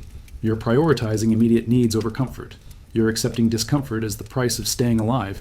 And you're starting to understand why people did desperate things in the Wild West. When the choice is between theft and starvation, between violence and being victimized, between compromise and principle, The arithmetic of survival makes the decision for you. The Wild West wasn't wild because people were naturally violent or lawless. It was wild because the economic and social conditions made civilized behavior a luxury that most people couldn't afford. But this philosophical realization doesn't solve your immediate problem. You still need food, shelter, and eventually enough money to get out of here before Deadwood becomes your permanent address, which, given the mortality rate, might be sooner than you think. Time to explore your options for making money fast, because time is a luxury you don't have, and luck is a commodity that's in very short supply. You're starting to realize that honest work in Deadwood pays about as well as a lemonade stand in the desert. Mining takes weeks to maybe pay off. Ranching requires capital you don't have. Shop work pays pennies. And manual labor assumes there are people wealthy enough to hire you for jobs that won't immediately kill you. But there's another economy running parallel to the legitimate one. An economy based on luck, skill, and the willingness to risk everything on the turn of a card or the roll of dice. Welcome to frontier gambling, where fortunes are won and lost faster than you can say snake eyes, and where the house always wins because the house is armed. Every saloon in Deadwood has at least one poker game running, and most have several. These aren't friendly games among neighbors. These are serious business operations, run by professional gamblers who make their living separating hopeful amateurs from their money. The games run continuously, day and night, with new players rotating in as old players go broke or get shot. The stakes vary from pennies to property deeds, depending on who's playing and how much they've been drinking. You've got maybe $3 left to your name, which makes you a small fish in a pond full of sharks. But small fish sometimes get lucky, and luck is about the only thing that can get you out of Deadwood before you become a permanent resident of the local cemetery. You push through the swinging doors of the number 10 saloon, the most popular gambling establishment in town, and immediately understand why they call it number 10. Oh, it's not an address. It's a reference to how many men get carried out of here on any given night. The air inside is thick enough to chew. Tobacco smoke hangs in layers like geological strata, mixed with the smell of spilled whiskey, unwashed bodies, and something that might be fear sweat. The noise is constant, chips clicking, cards shuffling, men cursing their luck and each other. The poker table nearest the door has an empty chair, which should probably be a warning sign. Empty chairs at poker tables usually mean the previous occupant left suddenly and involuntarily. But desperate times call for desperate measures, and you're running low on both time and options. You slide into the empty chair, and immediately the other players size you up like wolves evaluating a potential meal. There's an art to this evaluation in the Wild West, because knowing who you're playing against can be the difference between winning money and winning a bullet in the chest. The man to your left is clearly a professional gambler. His clothes are too clean, his hands too soft, and his eyes too calculating. He's got the pale complexion of someone who spends his days indoors and his nights under oil lamps, studying cards and reading faces. The man across from you looks like a miner, dirt under his fingernails, sun-weathered skin, and the kind of desperate optimism that comes from believing that luck will eventually balance out. He's probably been losing money all week and is convinced that his big win is just one hand away. To your right sits a cowboy who smells like cattle and leather with the lean build that comes from physical work and irregular meals. He's playing with money that probably represents his wages from the last cattle drive, and he's treating each bet like it might be his last. The dealer is a thin man with quick hands and watchful eyes. He's not playing. He's working for the house, taking a percentage of each pot. His job is to keep the game moving, settle disputes, and make sure the house gets its cut. He's also probably armed, though you can't see a weapon. The game is 5-card stud poker, which is simpler than modern Texas Hold'em, but just as deadly when money's involved. The betting starts small, a few cents, but escalates quickly as players try to bluff each other into folding. You start conservatively, folding most hands and trying to get a feel for how the other players operate. The professional gambler plays with mathematical precision, calculating odds and managing his money like a businessman. The miner bets emotionally, chasing losses with bigger bets. The cowboy plays tight when he's winning and loose when he's behind. Your first real hand is a pair of queens, a decent hand that might win against 3 other players. The betting starts at 10 cents, which doesn't sound like much until you remember that it represents an hour's wages. The miner raises to 20 cents, the cowboy calls. The professional gambler studies his cards, studies the other players, and raises to 40 cents. Now you've got a decision to make. 40 cents is more than you spent on breakfast, but a pair of queens is a strong hand. You call, hoping that your queens are better than whatever the other players are holding. The miner calls too, which means the pot now contains $1.60, more money than many people see in a week. The dealer deals another card to each player. You get a third queen, giving you 3 of a kind, an excellent hand that wins most poker games. The professional gambler bets 50 cents without hesitation. This is where poker becomes psychology instead of mathematics. Is he bluffing with a weak hand, trying to scare everyone else out of the pot? Or does he have something even better than your 3 queens? The miner folds, muttering about his luck. The cowboy studies his cards, looks at the pot, and calls the 50 cents. Now it's your turn. You've got $2.50 left to your name, and there's already $2.60 in the pot. 3 queens is a strong hand, but not unbeatable. The professional's confidence suggests he might have a straight, a flush, or even a full house. But this is why you're here. You're not going to earn your way out of Deadwood with conservative play. You raise to $1. The silence around the table is suddenly noticeable even in the noisy saloon. A dollar bet is serious money, the kind of money that means something to everyone involved. The professional gambler looks at you with new interest. You're either very confident or very stupid, and he's trying to figure out which. He calls your dollar and raises another 50 cents. The cowboy folds, shaking his head at the escalating stakes. Now it's just you and the professional with $5.10 in the pot, more money than you've seen since arriving in Deadwood. You've got $1.50 left. If you call his raise, you're committing most of your remaining money to this hand. If you lose, you'll have barely enough left for one more night at the hotel. But 3 queens is a very strong hand. The odds of him having something better are low, but not impossible. You call his 50-cent raise, leaving yourself with exactly $1. The final card is dealt. You don't improve your hand, but 3 queens is still 3 queens. The professional gambler looks at his cards, looks at the pot, looks at you, and pushes all his chips forward. All in, he says quietly. The pot now contains over $8, more money than most people in Deadwood make in a week. But to call his bet, you'd have to put in your last $1, leaving yourself with nothing. This is the moment where poker stops being a card game and becomes Russian roulette with playing cards. If you win, you'll have enough money to pay for a week's lodging, good meals, and maybe even passage to somewhere less likely to kill you. If you lose, you'll be broke in a town where being broke is often a death sentence. You look at your 3 queens one more time. It's a good hand, a very good hand. But the professional's confidence suggests he's not bluffing. You push your last $1 into the pot. Call, you say, and your voice doesn't shake as much as you expected. The professional gambler smiles. Not a friendly smile, but the smile of a predator who's just confirmed that his prey is trapped. He lays down his cards. A full house, kings over 10s. Your 3 queens, which seemed so strong a moment ago, are suddenly just 3 pieces of cardboard that represent the difference between survival and destitution. The professional scoops up the chips, counting them with practiced efficiency. He nods to you politely, no hard feelings, just business, and starts organizing his winnings. You sit there for a moment, staring at the empty space in front of you where your money used to be. $8.70, your entire stake in life, now belongs to a man whose name you don't even know. The other players are already moving on to the next hand. In their world, this happens every night. Someone wins, someone loses, and life continues for those who can't afford it. You push back from the table and walk outside, where the night air feels cold against your skin. You've just learned one of the fundamental laws of the Wild West. When you gamble with money you can't afford to lose, you usually lose it. You've got exactly $0 and whatever's left of your dignity. Time to explore some alternative methods of survival, because staying in Deadwood just became much more complicated and much more dangerous. Standing outside the number 10 saloon with empty pockets and a growing sense of desperation, you're beginning to understand why the Wild West had such a flexible relationship with the law. When legal ways of making money don't work, and when the alternative is starvation, the line between right and wrong starts to look more like a suggestion than a rule. You're not thinking about becoming an outlaw, at least not yet. But you're starting to understand how ordinary people made that transition from law-abiding citizens to wanted criminals. It doesn't happen overnight. It starts with small compromises, little bends in your moral code that seem justified by circumstances. Maybe you owe money for your hotel room and you spot a drunk miner stumbling out of a saloon with his poke, a small leather bag full of gold dust that represents weeks of dangerous work underground. He's so intoxicated he can barely walk, let alone protect himself. Taking that poke wouldn't technically be robbery, you tell yourself. It would be finding lost property. After all, he's probably going to lose it anyway, either to another gambler, a prostitute, or someone more ruthless than you. At least you need it for survival, not luxury. This is how most frontier criminals started. Not as evil people, but as desperate people who made increasingly bad decisions to solve immediate problems. The problem is that once you cross that line, crossing it again becomes easier. And the Wild West was full of opportunities to cross lines. Road agencies, what we'd call highway robbery, were epidemic throughout the frontier. Stagecoaches carried payrolls, gold shipments, and mail that included money orders and valuables.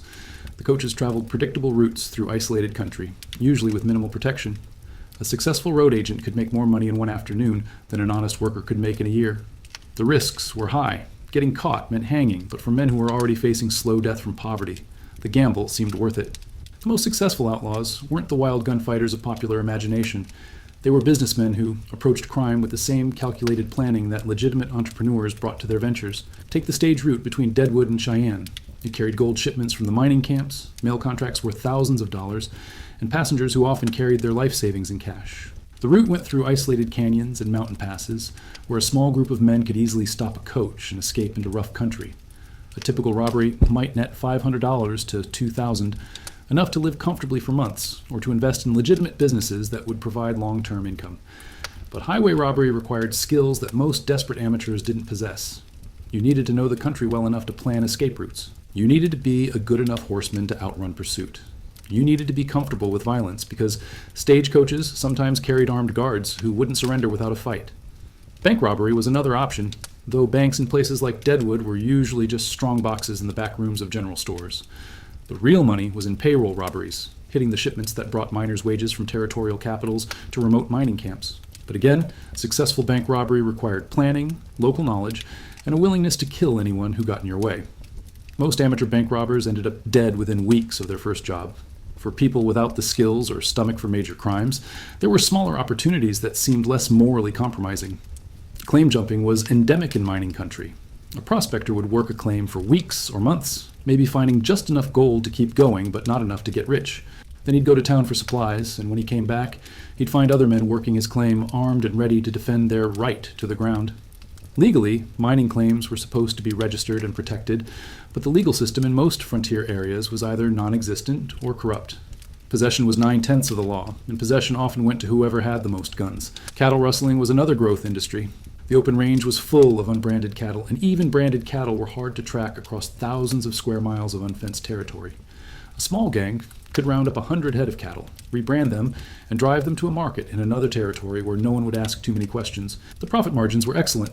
Stolen cattle cost nothing except the risk of getting caught, and beef prices were high in growing frontier towns. But rustling, like most frontier crimes, had a tendency to escalate. Ranchers hired armed men to protect their herds. Rustlers started killing witnesses to avoid identification. Before long, cattle disputes were being settled with Winchester rifles instead of lawyers. Then there were the quasi-legal opportunities that existed in the gray areas of frontier law. Gambling was technically illegal in most territories, but it was tolerated because it brought money into frontier towns. However, cheating at gambling was considered a serious offense that could result in immediate and violent justice. If you were skilled with cards, if you could deal from the bottom of the deck, mark cards without being detected, or organize sophisticated card manipulation schemes, you could make excellent money in frontier gambling establishments. The risks were high. Getting caught cheating usually meant getting shot, often on the spot, but the profits were immediate and substantial. Confidence games were another option for people with the right personality and skills. The frontier was full of newcomers who didn't understand local conditions, didn't know who to trust, and were carrying more money than they should. A good con man could sell worthless mining claims to naive investors, organize fake cattle drives that existed only on paper, or set up elaborate schemes involving non-existent businesses and fictional partnerships. The beauty of confidence games was that victims often couldn't report the crimes without admitting their own greed or stupidity. A man who lost $500 investing in a fictional silver mine would often just chalk it up to bad luck rather than admit publicly that he'd been swindled. But standing outside the saloon with empty pockets, you're not thinking about elaborate criminal enterprises. You're thinking about immediate survival, and your options are narrowing by the hour. You could try begging, but frontier towns had little sympathy for people who couldn't support themselves. Charity was rare and usually limited to widows, orphans, and people who were physically unable to work. You could try borrowing money, but from whom?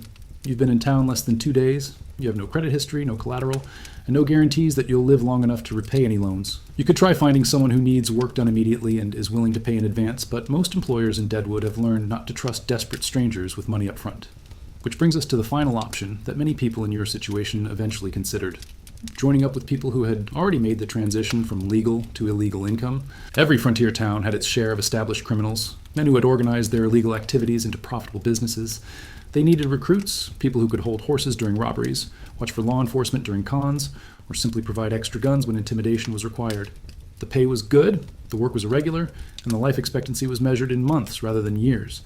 But for someone facing immediate starvation, it could seem like a reasonable career move. In Deadwood, the most successful criminal organization was run by a man known as Black Hills Pete. Probably not his real name, but real names were fluid commodities in the frontier. Pete ran a diversified criminal enterprise that included stage robbery, cattle rustling, claim jumping, and various confidence schemes. He operated out of a cabin about 5 miles outside town, surrounded by men who were loyal to him because he kept them fed, armed, and relatively wealthy. Joining Pete's gang meant regular meals, a place to sleep, and a share of whatever profits the gang generated. It also meant accepting that you might be killed by lawmen, rival criminals, or your own associates if circumstances required it. But as you stand there in the cold night air, listening to the sounds of revelry from inside the saloon where you just lost everything you owned, even Pete's gang is starting to look like a reasonable career option. This is how the Wild West created outlaws. Not through any inherent evil in the people involved, but through economic conditions that made crime seem like the most rational choice available. And this is why the frontier was so violent. When legal methods of survival don't work, when law enforcement is weak or corrupt, and when the alternative to action is death, violence becomes just another business tool. You're beginning to understand that the wild in Wild West didn't refer to the landscape or the animals. It referred to a social and economic system that was fundamentally unstable, where normal rules of civilization couldn't function effectively. But before you start looking for Black Hills Pete's cabin, you decide to try one more legal option. Maybe someone in town needs help with something that doesn't require advance payment. Maybe there's work available that you haven't considered. You start walking through town, looking for opportunities, listening to conversations, trying to figure out if there's any legitimate way to earn money quickly. What you discover is that Deadwood's economy runs on a few basic principles: gold mining, supply and demand, and the services that miners need when they come to town with money in their pockets. And it's that last category that gives you an idea. An unpleasant idea, but an idea nonetheless. As you walk through Deadwood's muddy streets, past saloons blazing with light and noise, you start to notice the other businesses that thrive in mining towns. The businesses that provide services to men who spend months isolated in mining camps, living on beans and hardtack, with no human contact except other unwashed, desperate miners. When these men come to town with gold dust in their pokes, they're not just looking for supplies and gambling. They're looking for companionship, entertainment, and all the comforts they've been denied while scratching for gold in remote gulches. This creates opportunities for people willing to provide those services, though the work comes with its own set of risks and moral compromises. The most obvious example is the saloons themselves. These aren't just places to drink. They're entertainment complexes that provide music, dancing, gambling, and social interaction to men who might go weeks without seeing another human being. Saloons need bartenders, and bartending is actually a skilled profession that pays decent wages. A good bartender knows how to mix drinks, manage money, break up fights without getting killed, and keep customers happy enough to keep spending. The job requires you to work nights, deal with drunk and armed customers, and occasionally duck when the shooting starts. But it pays $3 to $5 per day plus tips, which is excellent money by frontier standards. The problem is that bartending jobs are usually held by men who have been in the business for years, who know the local customers, and who have proven they can handle the violence that comes with the territory. Getting hired as a bartender when you're a broke newcomer with no experience is almost impossible. But saloons need other workers too. Someone has to clean the spittoons, mop up the spilled drinks and blood, carry out the unconscious drunks, and generally maintain the premises in something approaching functional condition. It's not glamorous work, but it pays 50 cents to $1 per day, plus whatever you can scavenge from the floors and tables after the customers leave. Drunk miners are notoriously careless with their money, and a dedicated floor sweeper can often pick up enough dropped coins and gold dust to supplement their wages significantly. There's also work in the hotels and boarding houses that cater to miners who want something better than sleeping in their claims. These establishments need people to cook, clean, carry water, empty chamber pots, and deal with all the unglamorous tasks of hospitality in an era before running water and indoor plumbing. The work is hard, dirty, and constant. You'd be up before dawn preparing meals, working through the day, cleaning rooms and washing linens, and staying up late dealing with whatever chaos drunk guests create. But it pays regular wages, and usually includes meals and a place to sleep. Then there are the businesses that provide more specialized services to the mining community. Bathhouses, for example. Miners who have been living in camps for months are willing to pay premium prices for hot water, soap, and clean towels. A bath that costs 5 cents in a civilized city can cost 50 cents in a mining town, and miners will pay it gladly. Bathhouses need people to heat water, scrub tubs, wash towels, and generally maintain sanitary conditions, though sanitary is a relative term when your customers are men who haven't been properly clean in months. Laundries are another growth industry.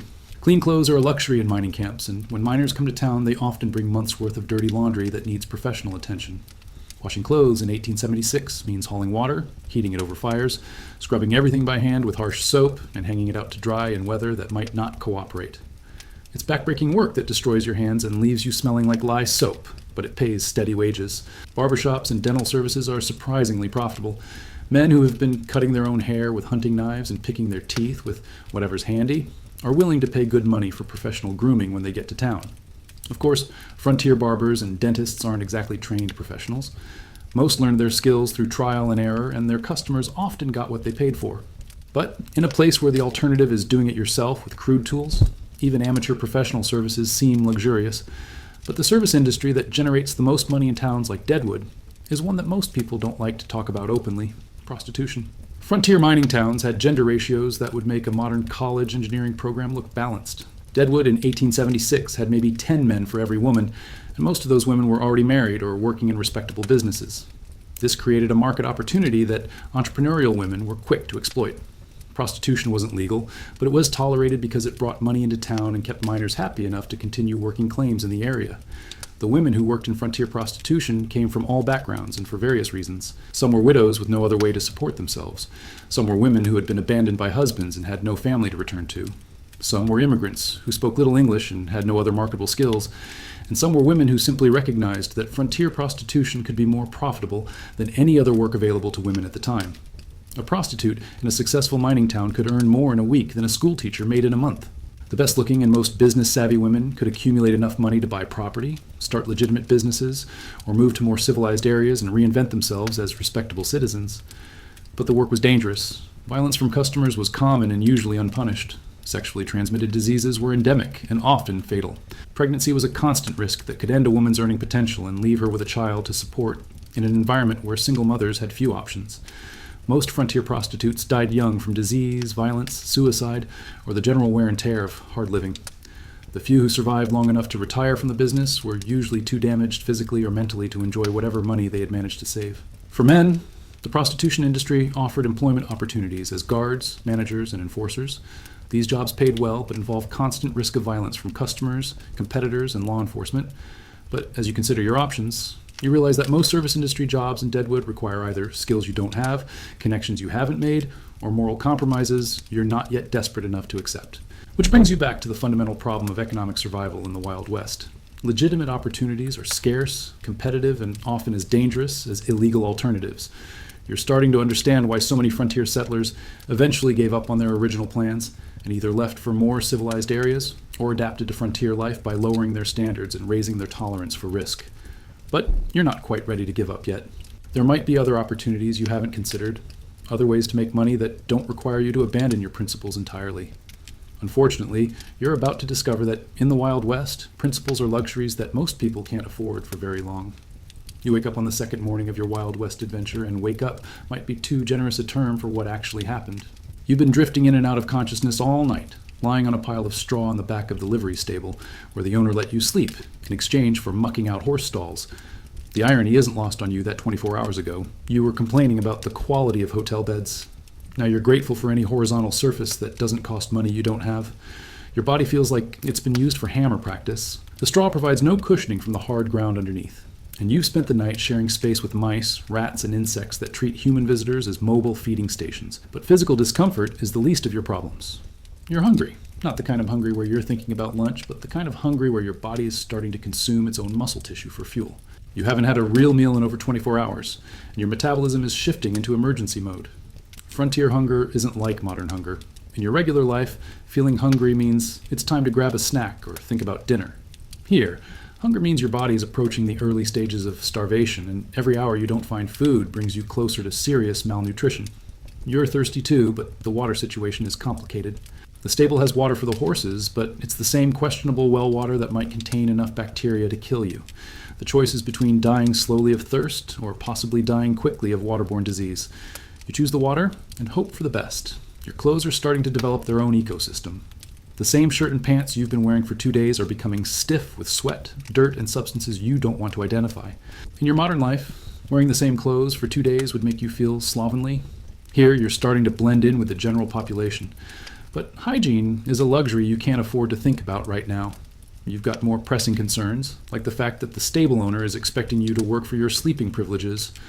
Mucking out horse stalls is exactly as unpleasant as it sounds. Horses produce about 50 pounds of manure per day, plus enough urine to fill a bathtub. When that waste sits in enclosed spaces for days or weeks, it creates an aromatic experience that would make a sewage treatment plant seem fragrant. Your job is to shovel all of that waste into a wheelbarrow, cart it outside, and spread fresh straw in the stalls. The work is hard, dirty, and constant. Horses don't stop producing waste just because you're tired or disgusted. The tools are basic: a shovel, a pitchfork, and a wheelbarrow with a wobbly wheel that makes every trip an adventure in balance. The manure is heavy, wet, and sticks to everything it touches. By the time you finish one stall, you're covered in substances that would violate several health codes. But the worst part isn't the physical labor or even the smell. It's the gradual realization that this might be the best job you can get. Stable work pays maybe 50 cents a day plus sleeping privileges, which puts it in the upper tier of employment opportunities for unskilled workers. As you shovel horse manure and try not to think about how your life has deteriorated so quickly, you start to understand something fundamental about the Wild West economy. It was designed to extract maximum value from human labor while providing minimum compensation. The people who got rich in the frontier weren't the ones doing the hard work. They were the ones who owned the mines, the ranches, the supply stores, and the transportation systems that connected frontier communities to outside markets. The miners, cowboys, farmers, and laborers who did the actual work that created wealth rarely accumulated enough money to improve their situation significantly. They worked dangerous jobs for low wages, spent their money on overpriced necessities, and died young without much to show for their efforts. This wasn't because they were lazy or stupid. It was because the economic system was structured to keep them dependent on employers who could afford to wait out economic downturns while their workers starved. But you can't think about economic theory right now because you've got immediate problems that need solving. The stable owner has agreed to let you work for one more day in exchange for sleeping privileges, but after that, you need to find other arrangements. You also need food, and the hunger is becoming impossible to ignore. Your body is starting to shut down non-essential functions to conserve energy. Your thinking is getting fuzzy.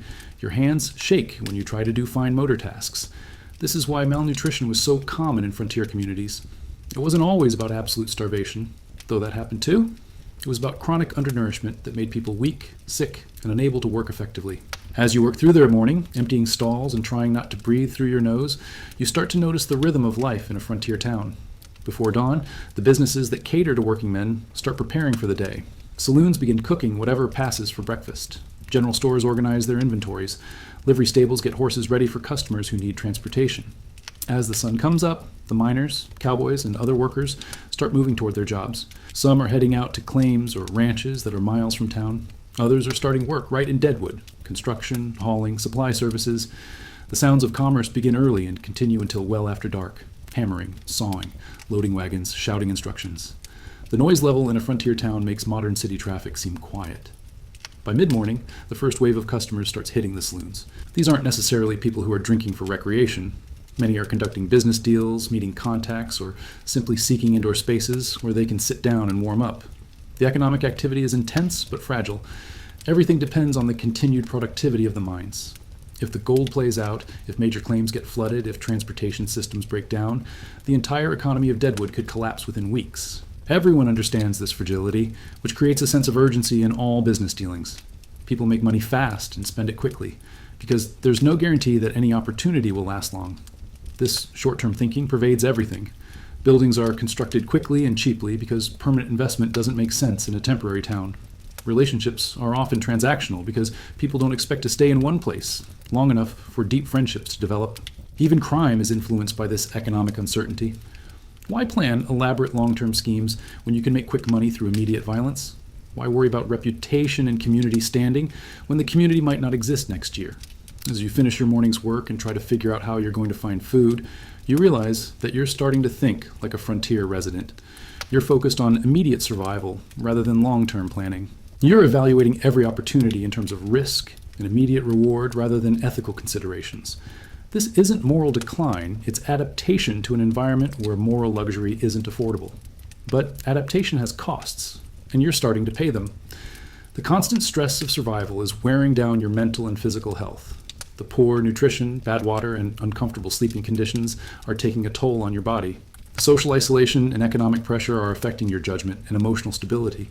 You're beginning to understand why frontier life aged people so rapidly, and why so many settlers either died young or gave up and returned to more civilized areas. But leaving Deadwood requires resources you don't have, and staying requires compromises you're not sure you're ready to make.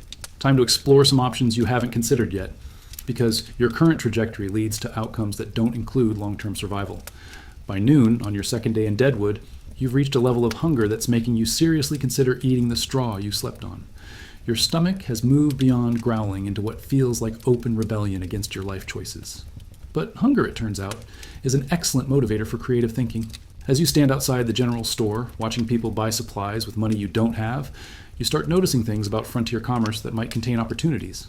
First, you notice that everything in Deadwood is expensive because transportation costs are enormous. A can of peaches that costs 15 cents in Chicago sells for 75 cents here. A simple hammer costs 3 times its manufactured price because someone had to haul it hundreds of miles by wagon. But you also notice that some things are abundant and cheap because they're produced locally. Fresh meat is relatively inexpensive because there are cattle ranches nearby. Wood costs less than manufactured goods because there are forests full of trees that can be cut and processed locally. This gives you an idea that might be crazy enough to work. What if you could find things that are cheap and abundant in Deadwood but valuable somewhere else? What if you could create your own small-scale trading operation? The concept isn't original. Traders and merchants had been making money this way for centuries. But most trading operations required significant capital to get started. You'd need money to buy goods, transportation to move them, and connections in other markets to sell them.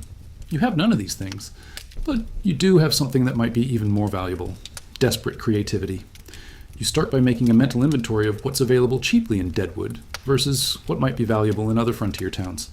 Deadwood has gold, but it's mostly controlled by established miners and heavily guarded. However, gold isn't the only valuable mineral in the Black Hills. There are semi-precious stones, interesting rock formations, and mineral samples that might be worth something to collectors in eastern cities. The problem is that you don't know enough about geology to recognize valuable specimens, and you don't have contacts in eastern markets even if you could find something worth selling. But there might be other opportunities that don't require specialized knowledge. Deadwood has an abundance of certain kinds of information that might be valuable elsewhere. Information about mining claims, transportation routes, business opportunities, and local conditions that people in other areas would pay to know. This gives you another idea. What if you became a correspondent for Eastern newspapers? Frontier life is exotic and exciting to people living in civilized areas. Newspapers and magazines are always looking for stories about life in remote mining camps, especially stories that include violence, adventure, and colorful characters. A well-written letter describing life in Deadwood might be worth $5 to $10 to a newspaper editor in Chicago or New York. That's a week's wages for a few hours of writing, assuming you can write well enough and know what kinds of stories editors want. The challenge is that you'd need to get your stories to newspaper offices, which means paying for postage and waiting weeks or months for responses. You'd also need to establish credibility with editors who receive dozens of letters from would-be correspondents. But it's worth trying, because the startup costs are minimal and the potential returns are significant. You decide to test this idea by writing a sample story about your experiences in Deadwood. Not the whole truth, that would be too depressing for entertainment purposes, but a dramatized version that emphasizes the exciting and dangerous aspects of frontier life. You need writing materials, which means another trip to the general store to see if you can negotiate some kind of deal. The storekeeper, a thin man with the kind of suspicious eyes that come from years of dealing with people who want things they can't pay for, listens to your proposal with obvious skepticism.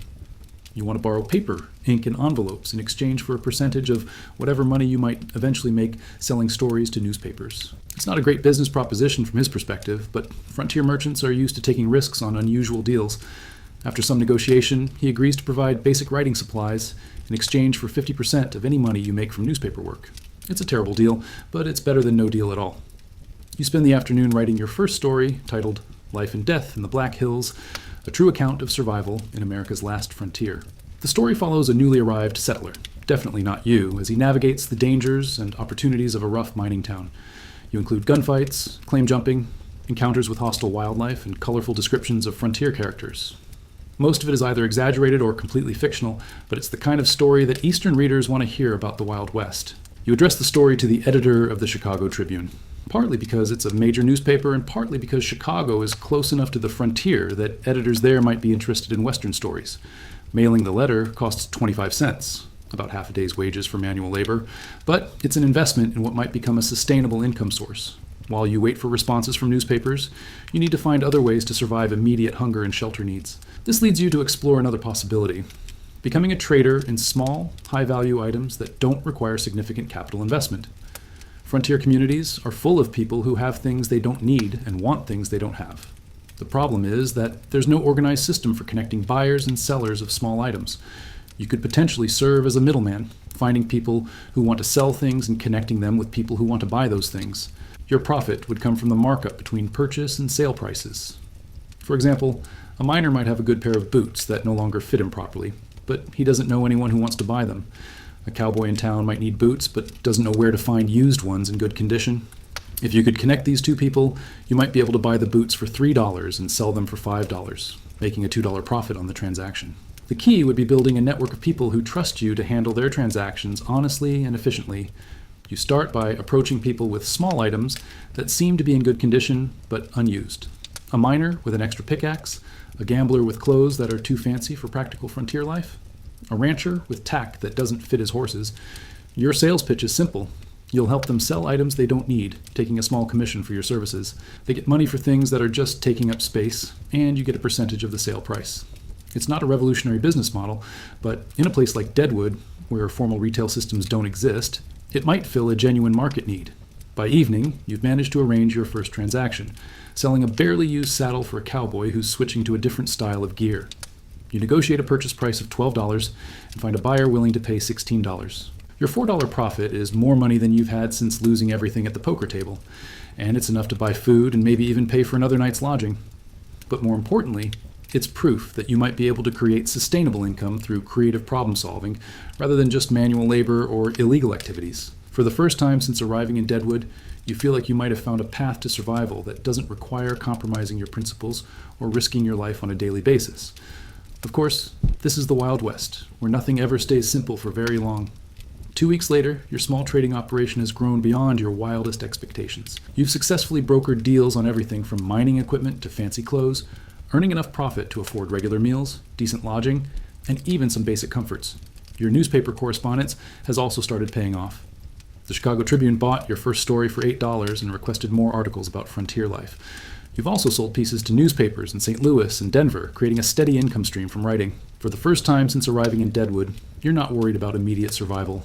You have money in your pocket, a reputation as someone who can get things done, and multiple sources of income that don't require risking your life underground or on horseback.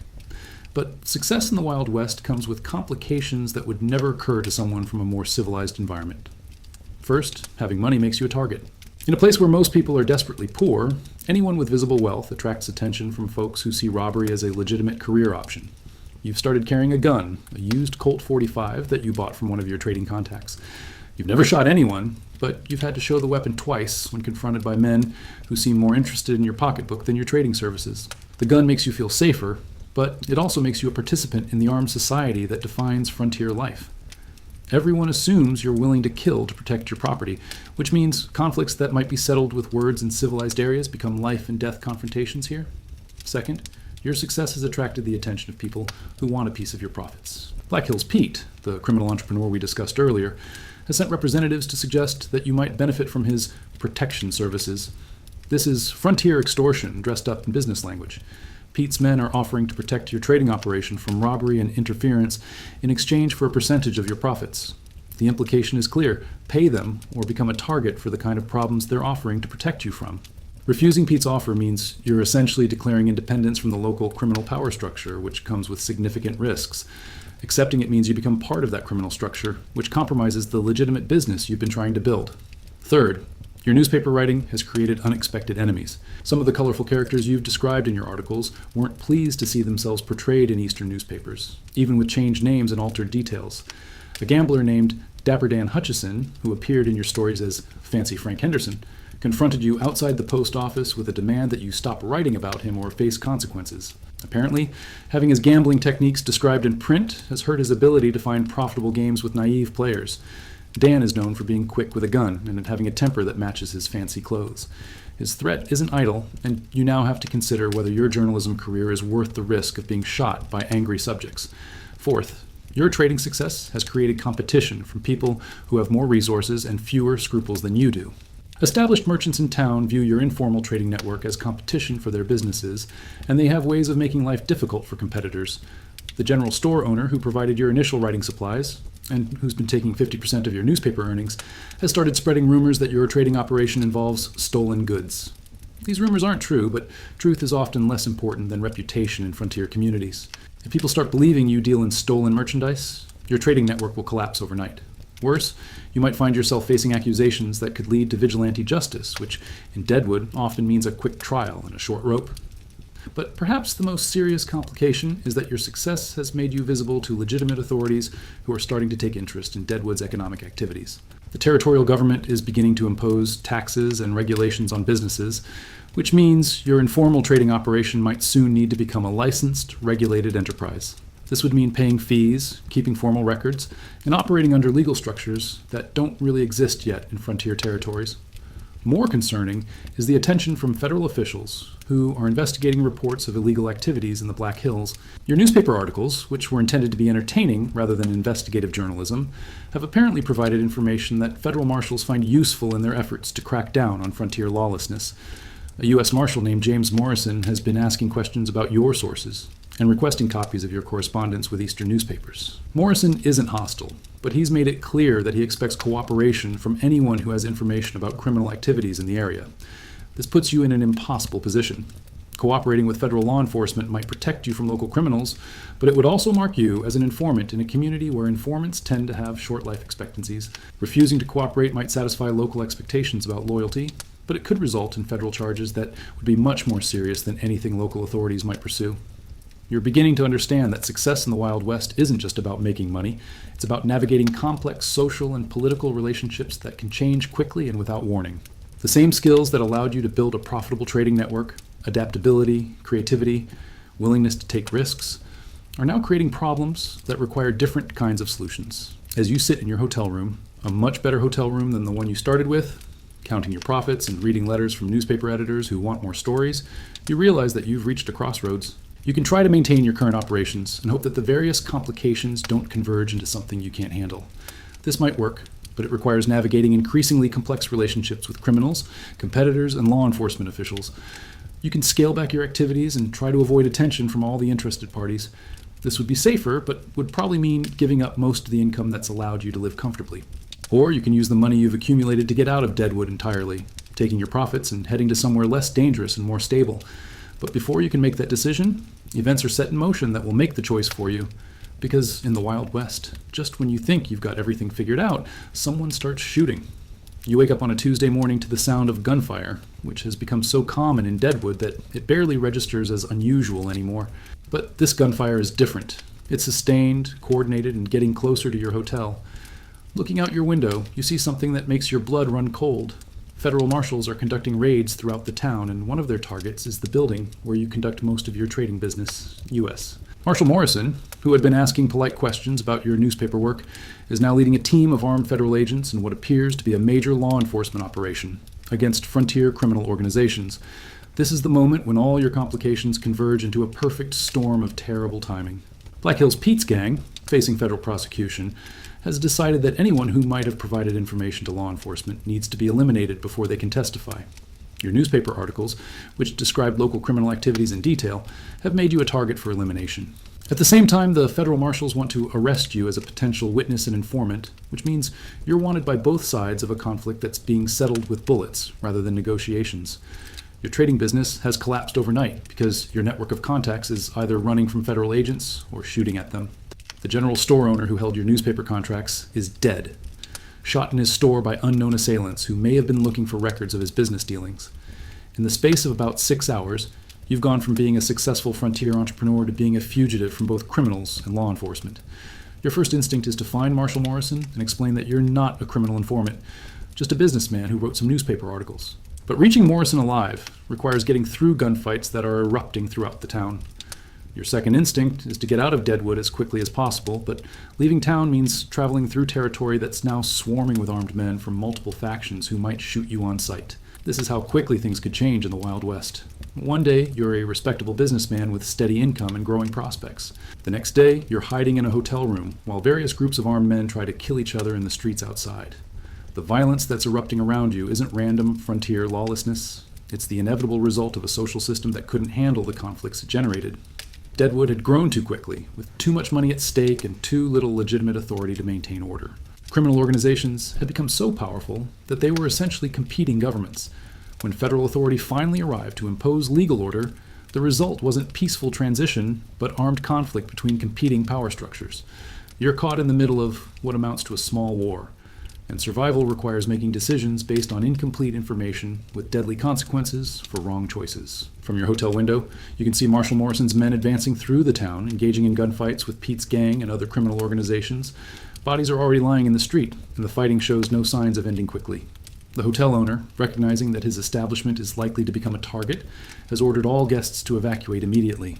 This means you need to find shelter somewhere else while carrying whatever possessions you can manage in a town where every building might become a battlefield.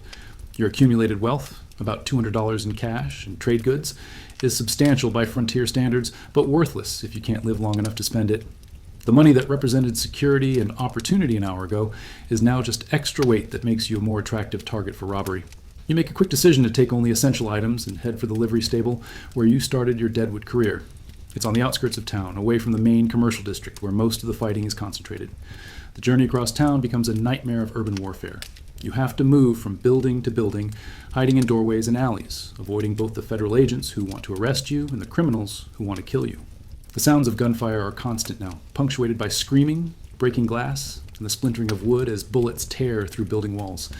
The air smells like gunpowder and smoke from fires that have started in several buildings. You make it 3 blocks before witnessing something that will haunt you for the rest of your life. A federal marshal shooting an unarmed man who was trying to surrender. The man falls face first into the mud, and the marshal steps over his body without pausing. This is when you realize that the distinction between law enforcement and criminal violence isn't as clear as you thought. In the chaos of frontier conflict, badges don't necessarily indicate moral superiority, and uniforms don't guarantee civilized behavior.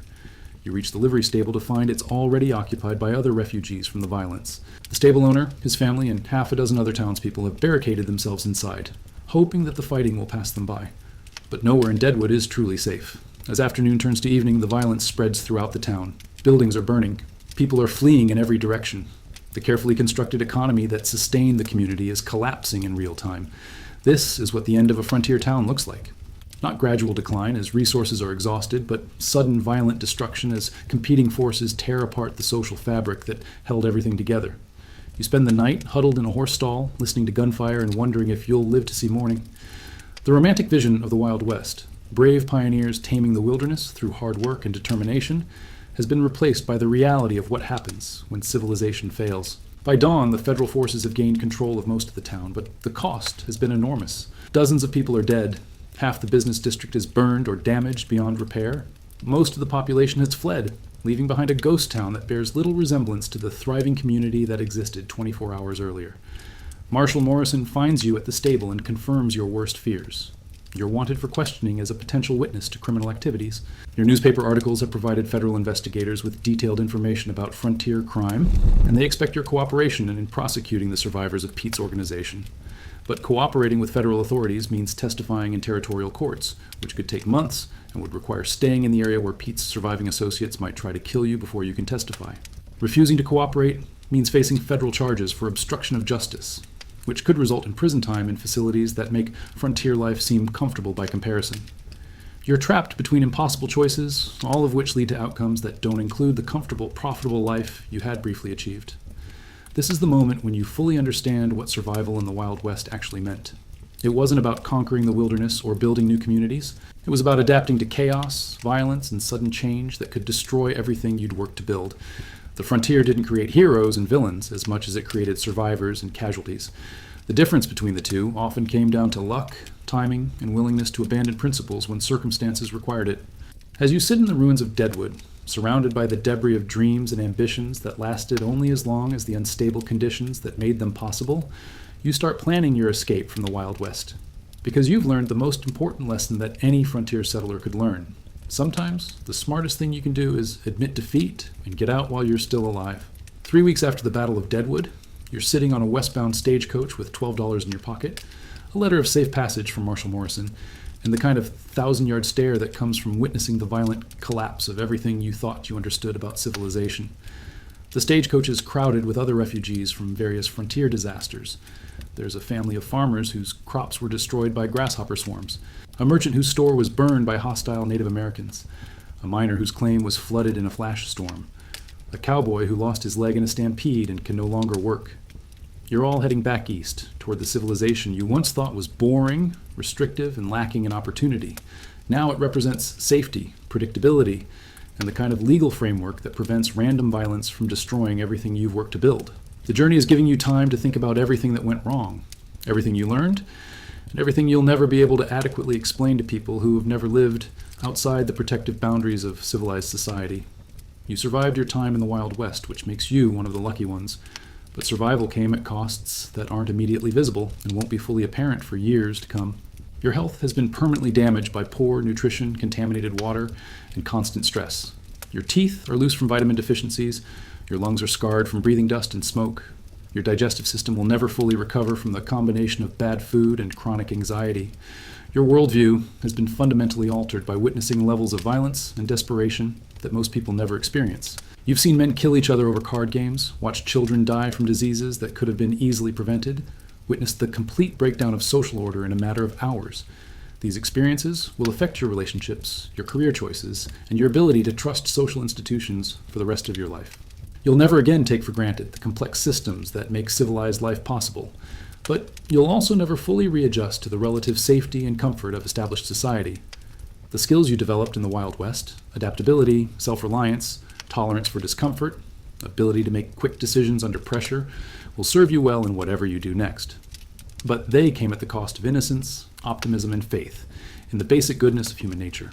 You'll spend years trying to explain to friends and family what frontier life was really like, but most of your stories will be met with disbelief or romanticization.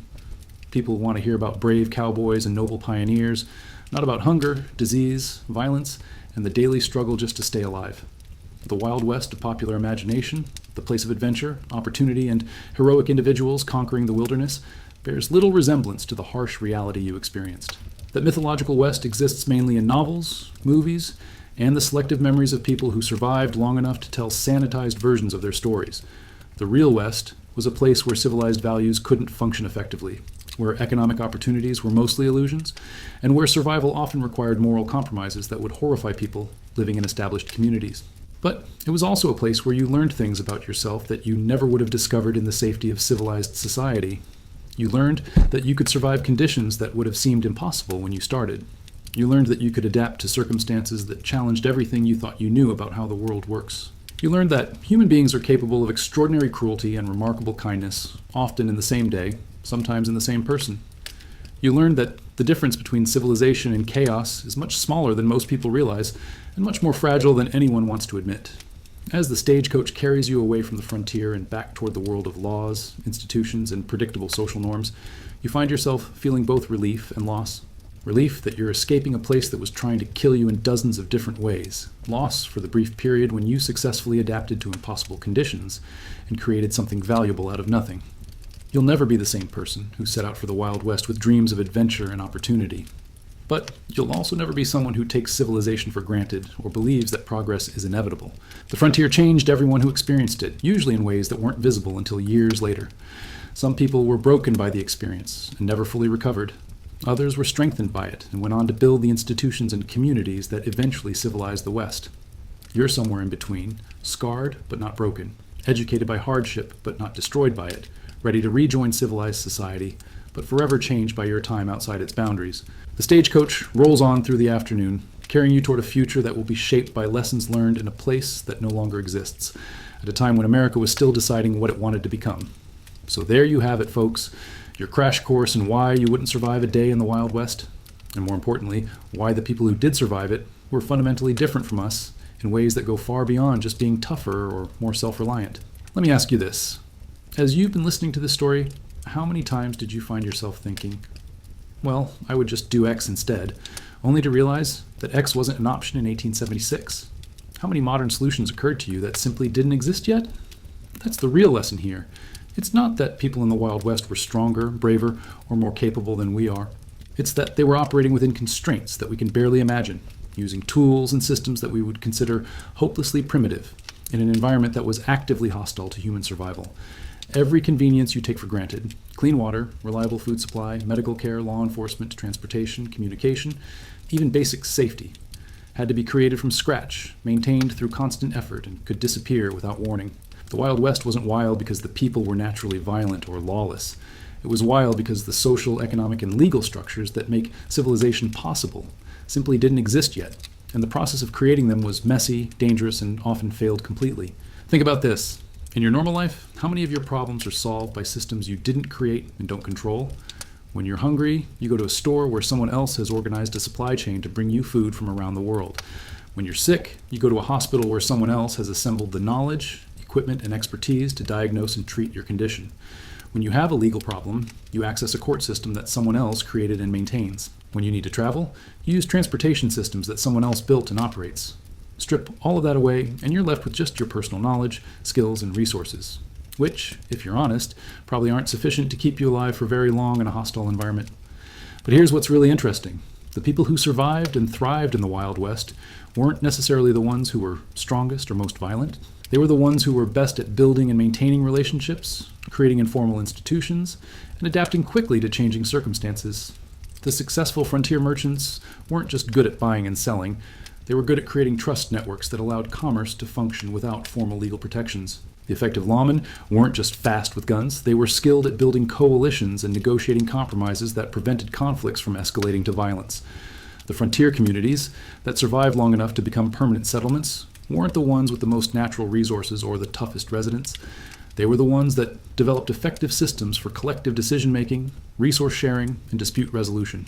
In other words, the Wild West was eventually civilized not through individual heroism or force of arms, but through the slow, difficult process of building institutions that could make civilized life possible. This has implications for our modern world that go far beyond historical curiosity. We're living through a time when many of our established institutions are under stress, when traditional sources of authority are losing legitimacy, when technological and social changes are happening faster than our ability to adapt to them. Understanding how people in the past dealt with institutional failure, social chaos, and rapid change might be more relevant to our future than we'd like to admit. The Wild West wasn't a unique historical aberration. It was what happens when the systems that make civilized life possible break down faster than they can be rebuilt. That's happened before in human history, and it will probably happen again. The question is, what would you do if the complex systems that support your current lifestyle suddenly weren't there anymore? How would you adapt? What skills would you need? What relationships would become important? What values would you maintain? And which ones would you be forced to abandon? I'm not suggesting that we're heading for a new Wild West, though some parts of the world are already experiencing the kind of institutional breakdown that characterized the frontier. But I am suggesting that understanding how people survived and adapted during previous periods of chaos and uncertainty might help us prepare for whatever challenges we face in the future. The people who built the American West weren't superhuman. They were ordinary people, dealing with extraordinary circumstances, making the best decisions they could with limited information and resources, sometimes failing catastrophically and sometimes succeeding beyond their wildest dreams. They were people like us, which means we have more in common with them than we might think. But they also lived in a world so different from ours that their daily experience would seem like science fiction to us. That gap between how similar we are as people and how different our circumstances are is worth thinking about. Because circumstances can change quickly, and when they do, the skills and knowledge that seemed essential yesterday become useless, while capabilities you never thought you'd need become matters of life and death. So here's my challenge for you. Spend some time thinking about how dependent you are on systems you don't control. Consider what would happen if those systems stopped working. Think about what skills, knowledge, and relationships would actually be useful if you had to start over in a world where most of your current advantages didn't exist. And maybe, just maybe, develop a little more appreciation for the complex, fragile, and ultimately incredible civilization that makes your current life possible. Because after spending time in the Wild West, even imaginatively, the boring, predictable, safely regulated modern world starts to look pretty amazing. Thanks for taking this journey with me, folks. Let me know in the comments what surprised you most about frontier life, whether you think you would have survived better or worse than our protagonist, and what lessons from the Wild West might be relevant to challenges we face today. Hit that like button if you enjoyed this deep dive into historical survival. Subscribe if you want more content like this, and I'll see you in the next video, where we'll probably explore some other time and place where modern people definitely wouldn't want to live. Until then, stay curious, stay grateful for civilization, and remember that every convenience you take for granted was built by someone who probably didn't have nearly as many conveniences as you do. This has been Rusty Historian, reminding you that the past is a foreign country, and most of the time, you wouldn't want to visit there without a very good return ticket.